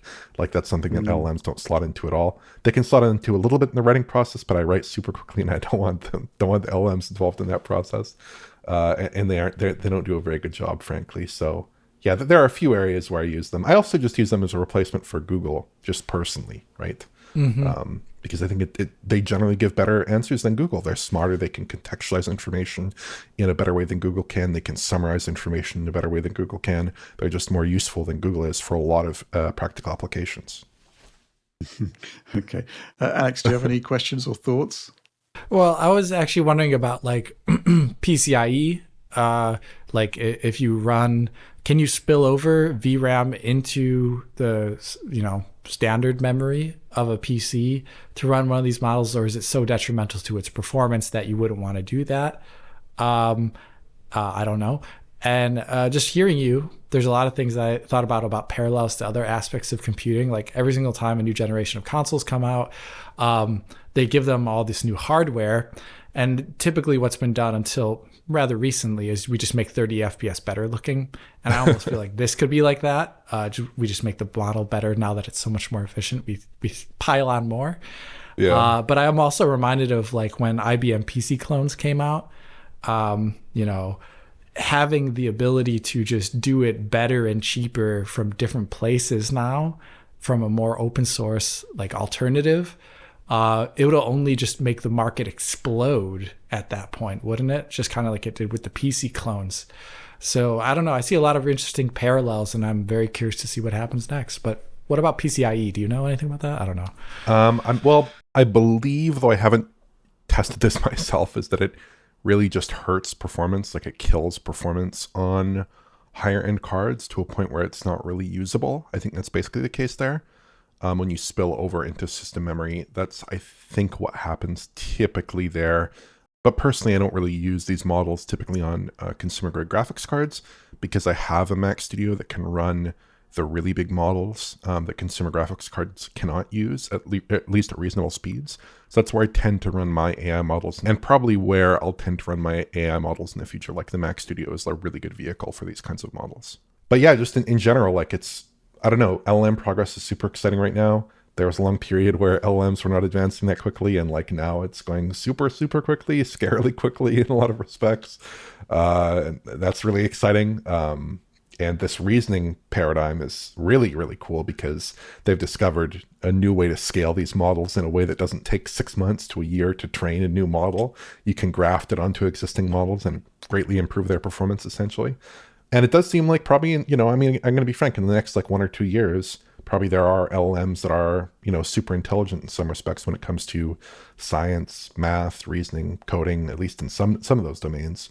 That seems to be coming on pretty quick here, because LLMs are already like O3 is already in the top like 200 professional coders in the world. It's already scoring incredibly on all these benchmarks. Indeed, there's a problem in LLM metrics right now where the LLMs are saturating benchmarks, are getting to 80, 90, 100% on the benchmark so quickly that we have to come up with new benchmarks that are increasingly composed of like some of the world's hardest questions, some questions that PhDs would struggle with, tasks that would involve like a team of people working for days to solve, things like that.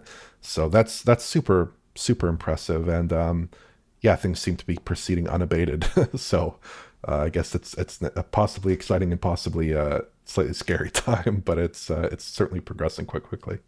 Okay, good stuff. So let's move on now to supporter Q&A, which is the part of the show where every week I ask our supporters on Patreon to pose their questions. I choose the best, or rather the ones that I'm best equipped to answer.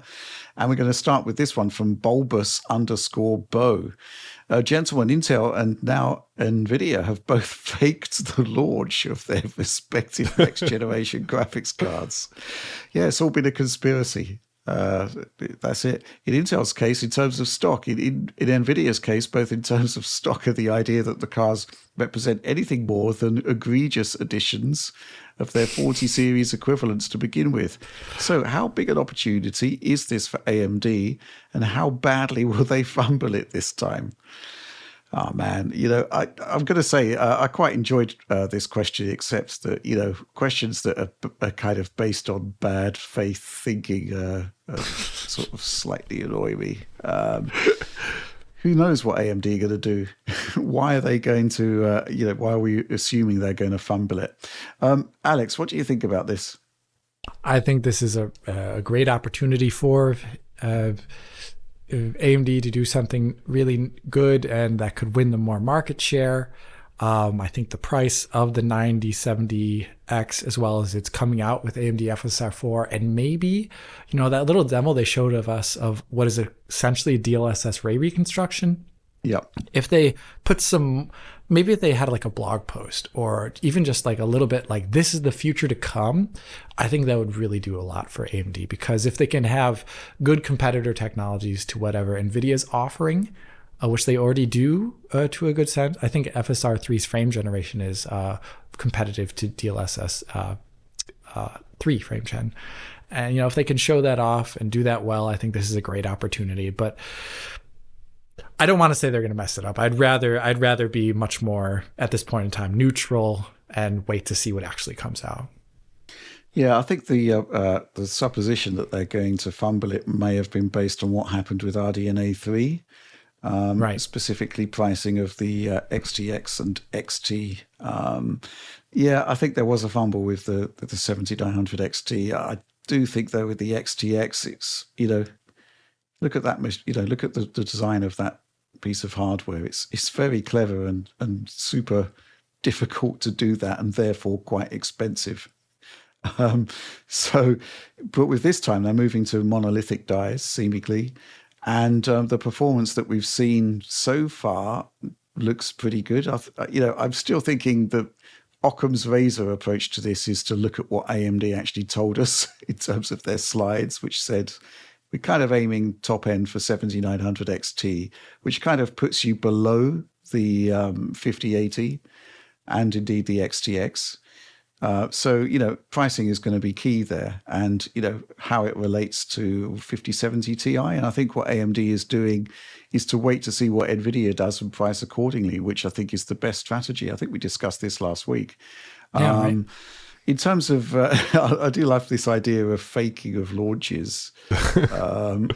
I do think there is a stock issue. You've got to be able to produce your graphics cards, get them out there. It's fine if they sell out, but you need to have a provable pipeline of when this stuff is actually going to hit the market, and a decent pre-ordering system. How difficult can it be? Oliver, what do you think? I think it's a big opportunity for AMD, but I think like a lot of their competitiveness, at least to me, as someone who's not super interested in the pure raster side of things, it depends on FSR 4 being really solid. Depends on the RT performance at least being decent for more heavily ray trace titles that might have features above and beyond the console ray tracing feature set there. But I do think there's an opportunity for them to come in at a segment of the market where there's a lot of competition and probably make a splash. And it's also helpfully a segment of the market where people aren't necessarily looking to always be pushing, like, say, path tracing in their titles. They're more accepting of maybe cutting down some of those settings depending more on raster for different kinds of lighting effects, et cetera, et cetera. So I think they have a lot of an opportunity. Also, if they can actually keep the cards in stock, that's another critical aspect. At the moment, at least in Canada, like I mentioned earlier, the AMD cards are a lot easier to find than the Nvidia cards of a comparable price performance bracket there. So yeah, I think they have a big opportunity, but also chances to make some missteps potentially if it doesn't line up exactly with where you'd kind of like a card in that price range to be. Yeah, I mean, this is the thing that I find kind of baffling, but perhaps not, is that AMD actually have a pretty good track record of putting out a good full stack. RDNA 2, it's the AMD of yore used to be that they would rebadge their existing product line and then add a new chip to add, to get a more higher end performance. The Fury line springs to mind. Vega as well, I guess, to a certain extent. But, you know, with RDNA 2, they actually put out a full stack from flagship all the way down to budget, which I thought was fantastic. And, you know, they were competitive against NVIDIA, except in ray tracing and DLSS, the usual things, but it didn't sell. The same thing happened with RDNA 3, right? So, you know, the question is, what can they do? And, you know, is it a fumble? It's just, you know, what's going on there? I think it is the fact that features are actually quite important in a GPU now at this point. The machine learning side of things, DLSS has proven that you need it. AMD is playing catch up. Intel is playing catch up. But, you know, what can I say? There is some weird things going on, though, for sure, that might constitute a fumble. You know, why is it us and Hardware Unboxed telling the world that FSR4 actually looks really good? That was a bit more confusing. That was kind of weird, right? You know, there should have been a proper presentation about this. This is what we've got coming. Looks really good. Get the demo into the hands of actually, I was going to say get the demo into the hands of journalists, but they wouldn't have the hardware to run it. That's obviously something that needs to be addressed there. There is, now multiple races happening. Obviously, you've got to be far more productive from what you can get from silicon, which is getting ever more expensive. But there's also the software side of things where NVIDIA are streets ahead. So, yeah, what can I say, though? I'm really looking forward to seeing what AMD have got coming. I'm just slightly worried about the hype train that always happens. You know, it happens with NVIDIA as well. You know, there was all those leaks about the 5080 being faster than the 4090, which didn't make sense when you saw the CUDA-core counts that were happening simultaneously. And what's happening with AMD now is that it's going to be a 5080 killer.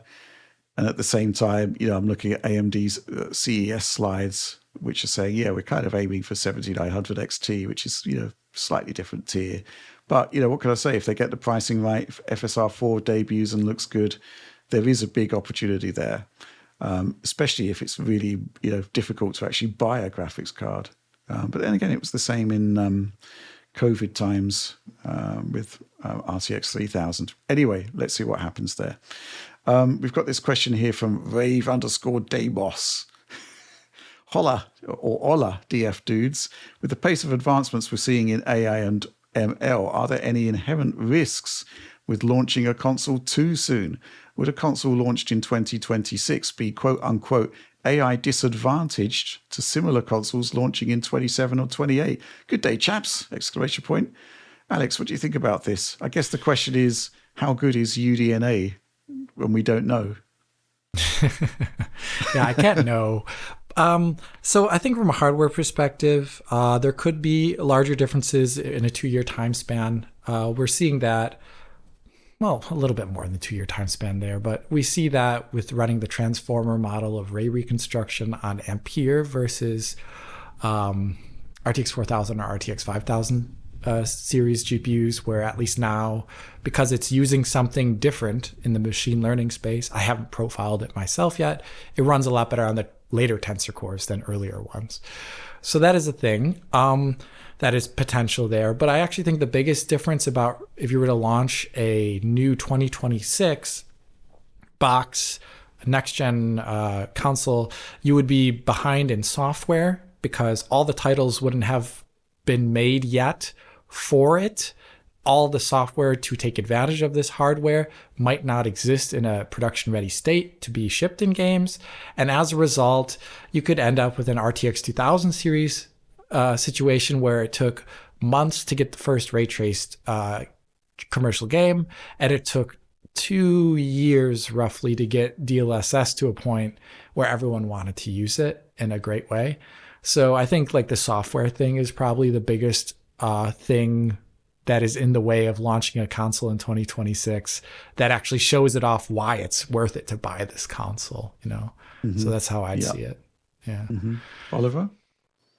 I mean, it's kind of mixed because like a lot of the machine learning techniques that are being developed now are running fine on GPUs that are a little bit older, as long as they have support for acceleration for common machine learning data formats. That seems to be okay. There are some exceptions, of course, like with ray reconstruction on NVIDIA. But Yeah, I think to some degree you can certainly push it. It really depends on how far machine learning acceleration has gone in the intervening span of time.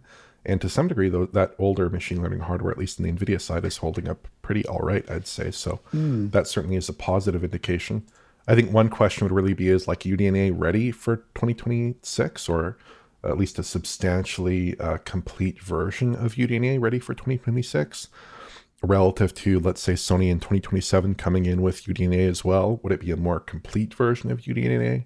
Would it be a better performing version of UDNA? Those are some key questions here that I would expect would dictate this, because AMD at the moment, unless RDNA 4 is a big step change, they don't really have the hardware for this at the moment, I don't suspect. So it needs to be based on some upcoming AMD graphics architecture, and it needs to be ready at the time in which they launch the console. So that's really what I would think about a little bit more than any particular machine learning acceleration there. And on the Sony side, of course, they have their own, they're kind of rolling their own machine learning acceleration. So to the extent, would they be relying on UDNA primarily, or would they be relying on their own solution there for machine learning performance? That's another question.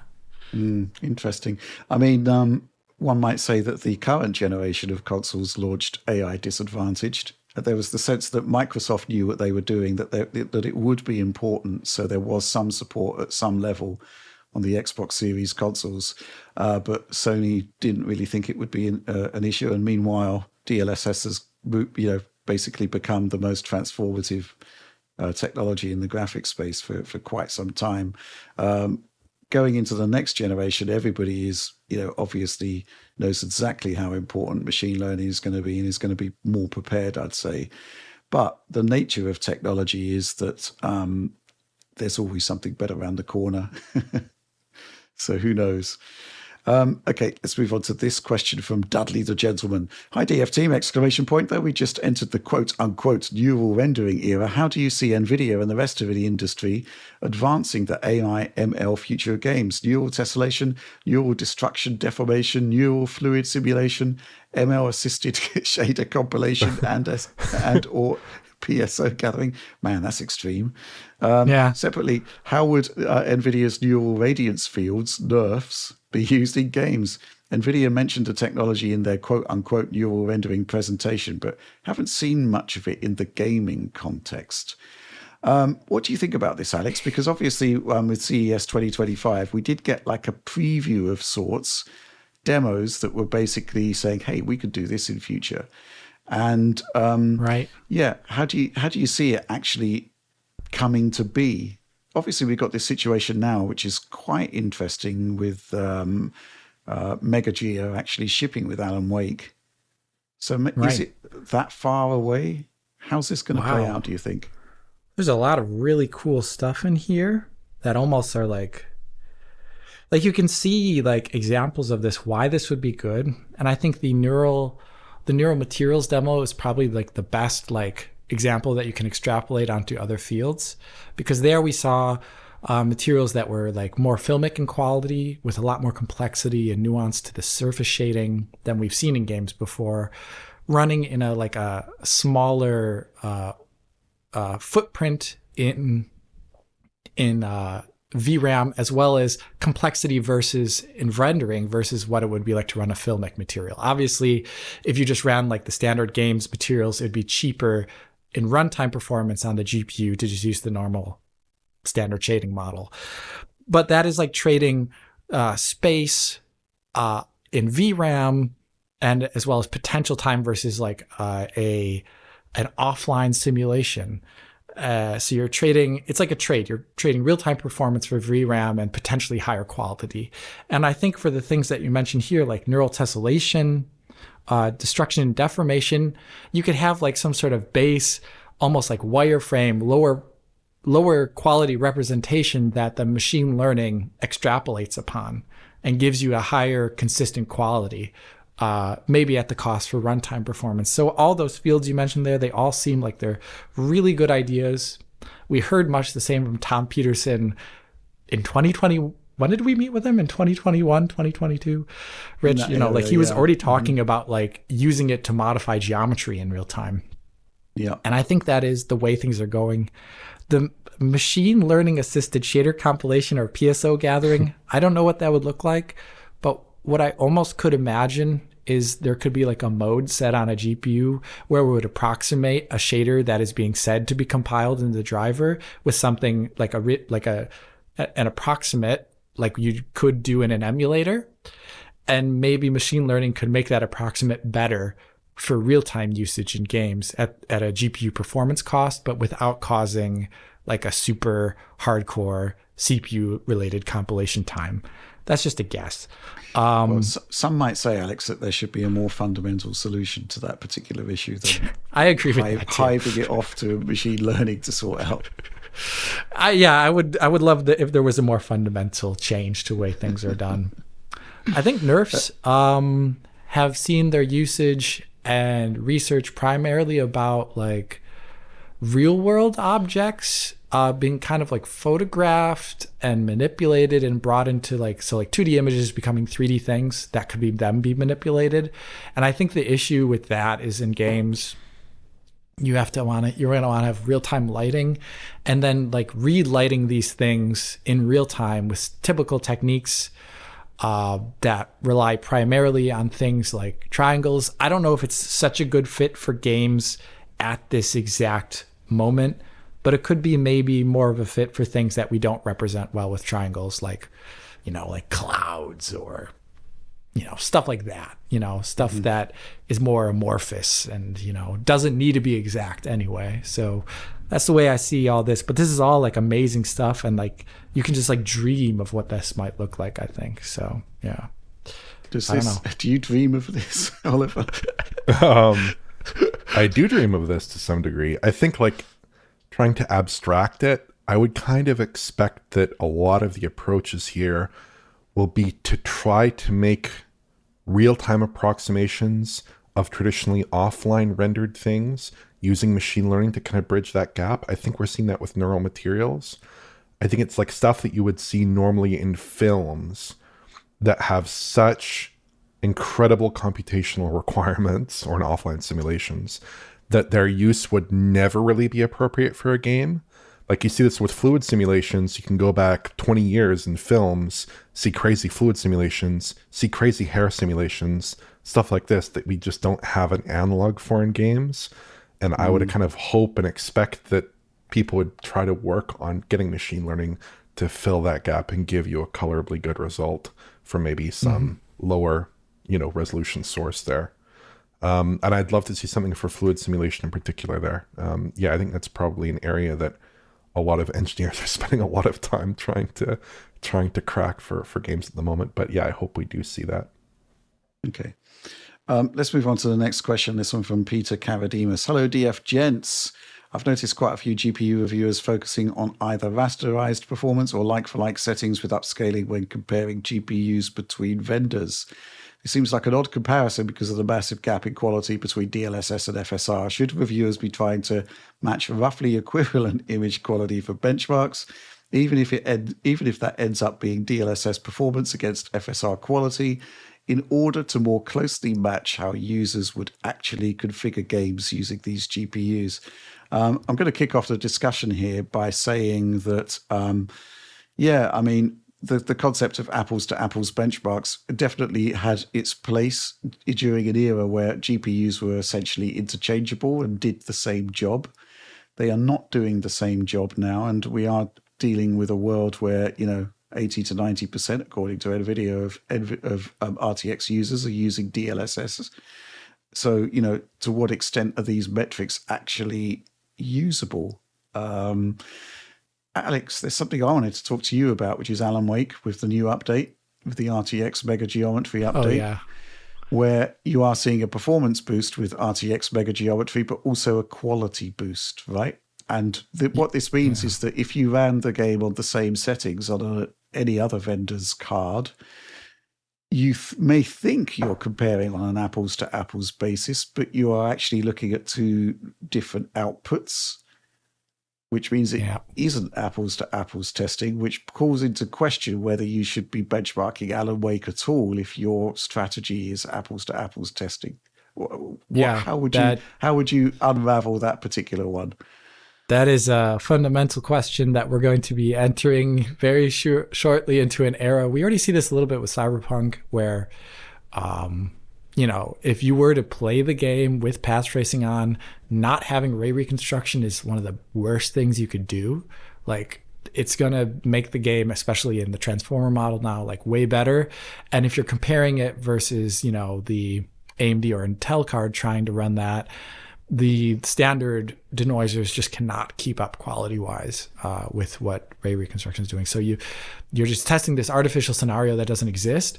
But in Alan Wake, it's even more fundamental. The geometry that is being ray traced against is wholly different and higher quality, and you're not even comparing anything the same anymore. So we should maybe not even use this as a benchmark title. I mean, I don't know. It's the reviews have to change really soon, I feel, to reflect this aspect of features and software differences, and talk more about the experience more. And I think Hardware Unboxed did do a number of tests with eyeballed quality between DLSS and FSR, and then they gave numbers for that. And I thought that was a really reasonable stance about it. But carrying that throughout your entire review, I don't even know what the workload looks like there, because you'd have to eyeball it on a per title basis. Yeah. It sounds like a lot more work that I don't even know how to start with. I don't know. This is a very hard question to come up like a great solution and answer to. What if you have to actually end up benchmarking native against DLSS? That would be quite tricky, especially in a world now where the transformer model is showing some quality advantages over native TAA. It's all the time, crazy. Yeah, in a lot of aspects. Yeah. Before it was a good deal of the image could look a lot better, but now it's oh my gosh, overwhelming amounts of the image can look better. So yeah, the outlook's not looking good for the old bar chart, is it? And I don't have answers to this. And I'm really going to be interested to see how the press handle this. What can I say? I'm really looking forward to see what people come up with. Okay, let's move on to the next question. This one from Todd Weitzel. It is indeed the last question. What would Apple need to do to actually compete in the AAA game space? They have the hardware for it. The iPhone's install base puts the Switch to shame, and yet they just don't seem to care. Chose this one for you, Oliver, because you're very invested in the iOS ecosystem and macOS, and you've pretty much tested every major AAA game that has come onto that platform. So I'm curious what you make about this, because I'm not sure that Apple don't seem to care, because you don't do things like Metal FX if you don't care about games. But somehow it just doesn't seem to be a gaming platform as such, or treated as such. So how do they compete? Should they compete? I mean, I think Apple is interested in selling phones and advertising, say that the iPhone 15 Pro, as they did, can run a title like Assassin's Creed Mirage. That is a pretty compelling sell to consumers, to say this is a console level experience.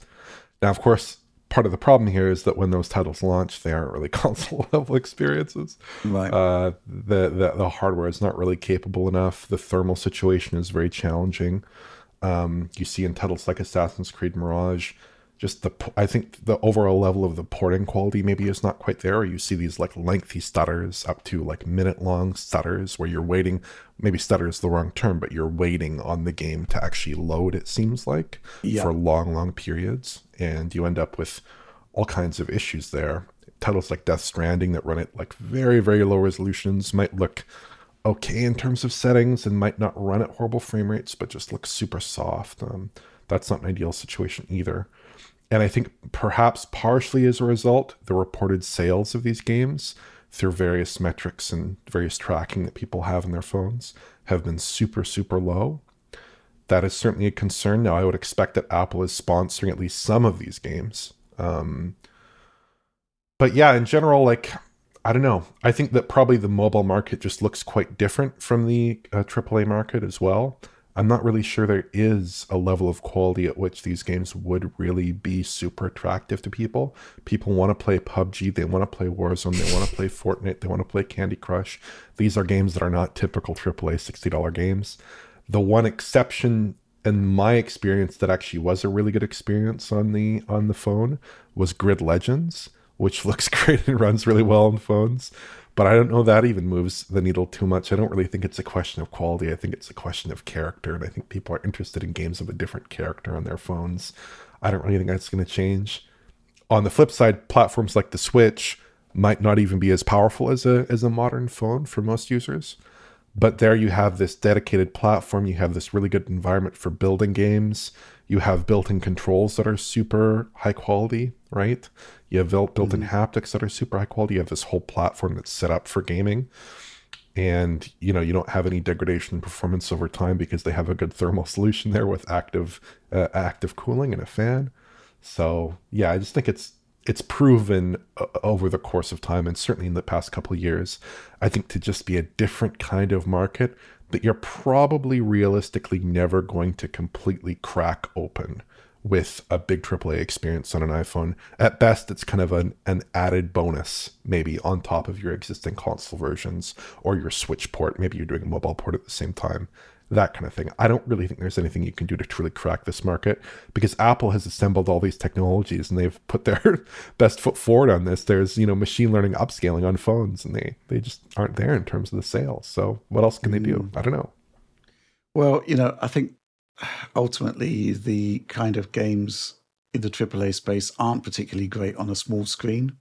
And obviously the iPhone doesn't have an immediately apparent controller interface that's good for those games. So you have to kind of like kludge on one of those controllers. I guess there are opportunities here, though, because if you do an iOS version of a game, you've basically got a Mac OS version of the game. But, people buying Macs to play games on, not really. I'd be intrigued to see how AAA works on the new Mac Mini, which actually seems to be a really performant piece of technology, and is very reasonably priced as well. But it doesn't seem to be the primary focus of that particular ecosystem. I love my MacBook, but I don't use it for gaming, for example.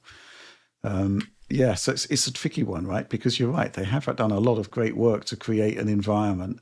I think maybe it is just the fact that you don't have a critical mass of games available on it. That's and how do you make that happen? It needs some sort of Steam Deck style Proton moment, really, doesn't it, to make the existing library of games, quote unquote, just work on it. Do you have any thoughts on this, Alex? No, I have actually. I thought Oliver and you have both encapsulated this really well, and I've always struggled with the mobile gaming thing anyway, so I don't think my opinion is too appreciated for many of the people who watch DF anyway. So because with the Switch 2 coming along with machine learning and ray tracing, we're going to have to get you one. So maybe we can convert. I mean, for the purpose of making a video about DLSS, it does make sense, but then it would just sit there for a really long time, unfortunately, excluding those moments when I have to boot it up for a video. So alongside your Steam Deck, my Steam Deck, which, I mean, you can't see it, but it's been there for a while. It's right behind me. Yeah, I'd also just say here as one final thought that Apple actually has a service called Apple Arcade, which I'm personally very fond of, and that's a Game Pass-like service that essentially, as I see it, is a way to make non-microtransaction based games work, hopefully, on a phone. So they give you versions of different games that have already been released, some new releases, some graphically demanding releases, some not so graphically demanding releases, but games that are not microtransaction based, games that would not be free to play, games that would normally cost some amount as an upfront purchase you get through the Apple Arcade service.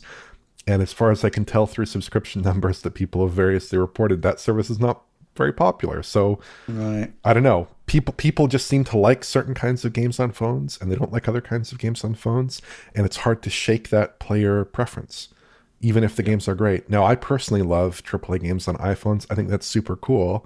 When they work out, like as is the case with Grid Legends, I think it's fantastic. But I'm in a small minority of users, right? So it's not representative of the broader gaming population. Yeah, fair enough. Well, that was the final question there for the end of the show. So please do like, subscribe, share on the off chance that you did enjoy it. Ring bells for notifications that may or may not actually happen. But please do consider the DF Supporter Program. You get early access to DF Direct Weekly every week, early access to a bunch of stuff actually, and access to our amazing community, high quality video downloads of everything we do, and of course store.digitalfoundry.net for our merchandising wares. That's all from us on this one. We'll see you next week for our 200th episode. But for now, thanks for watching and supporting Digital Foundry.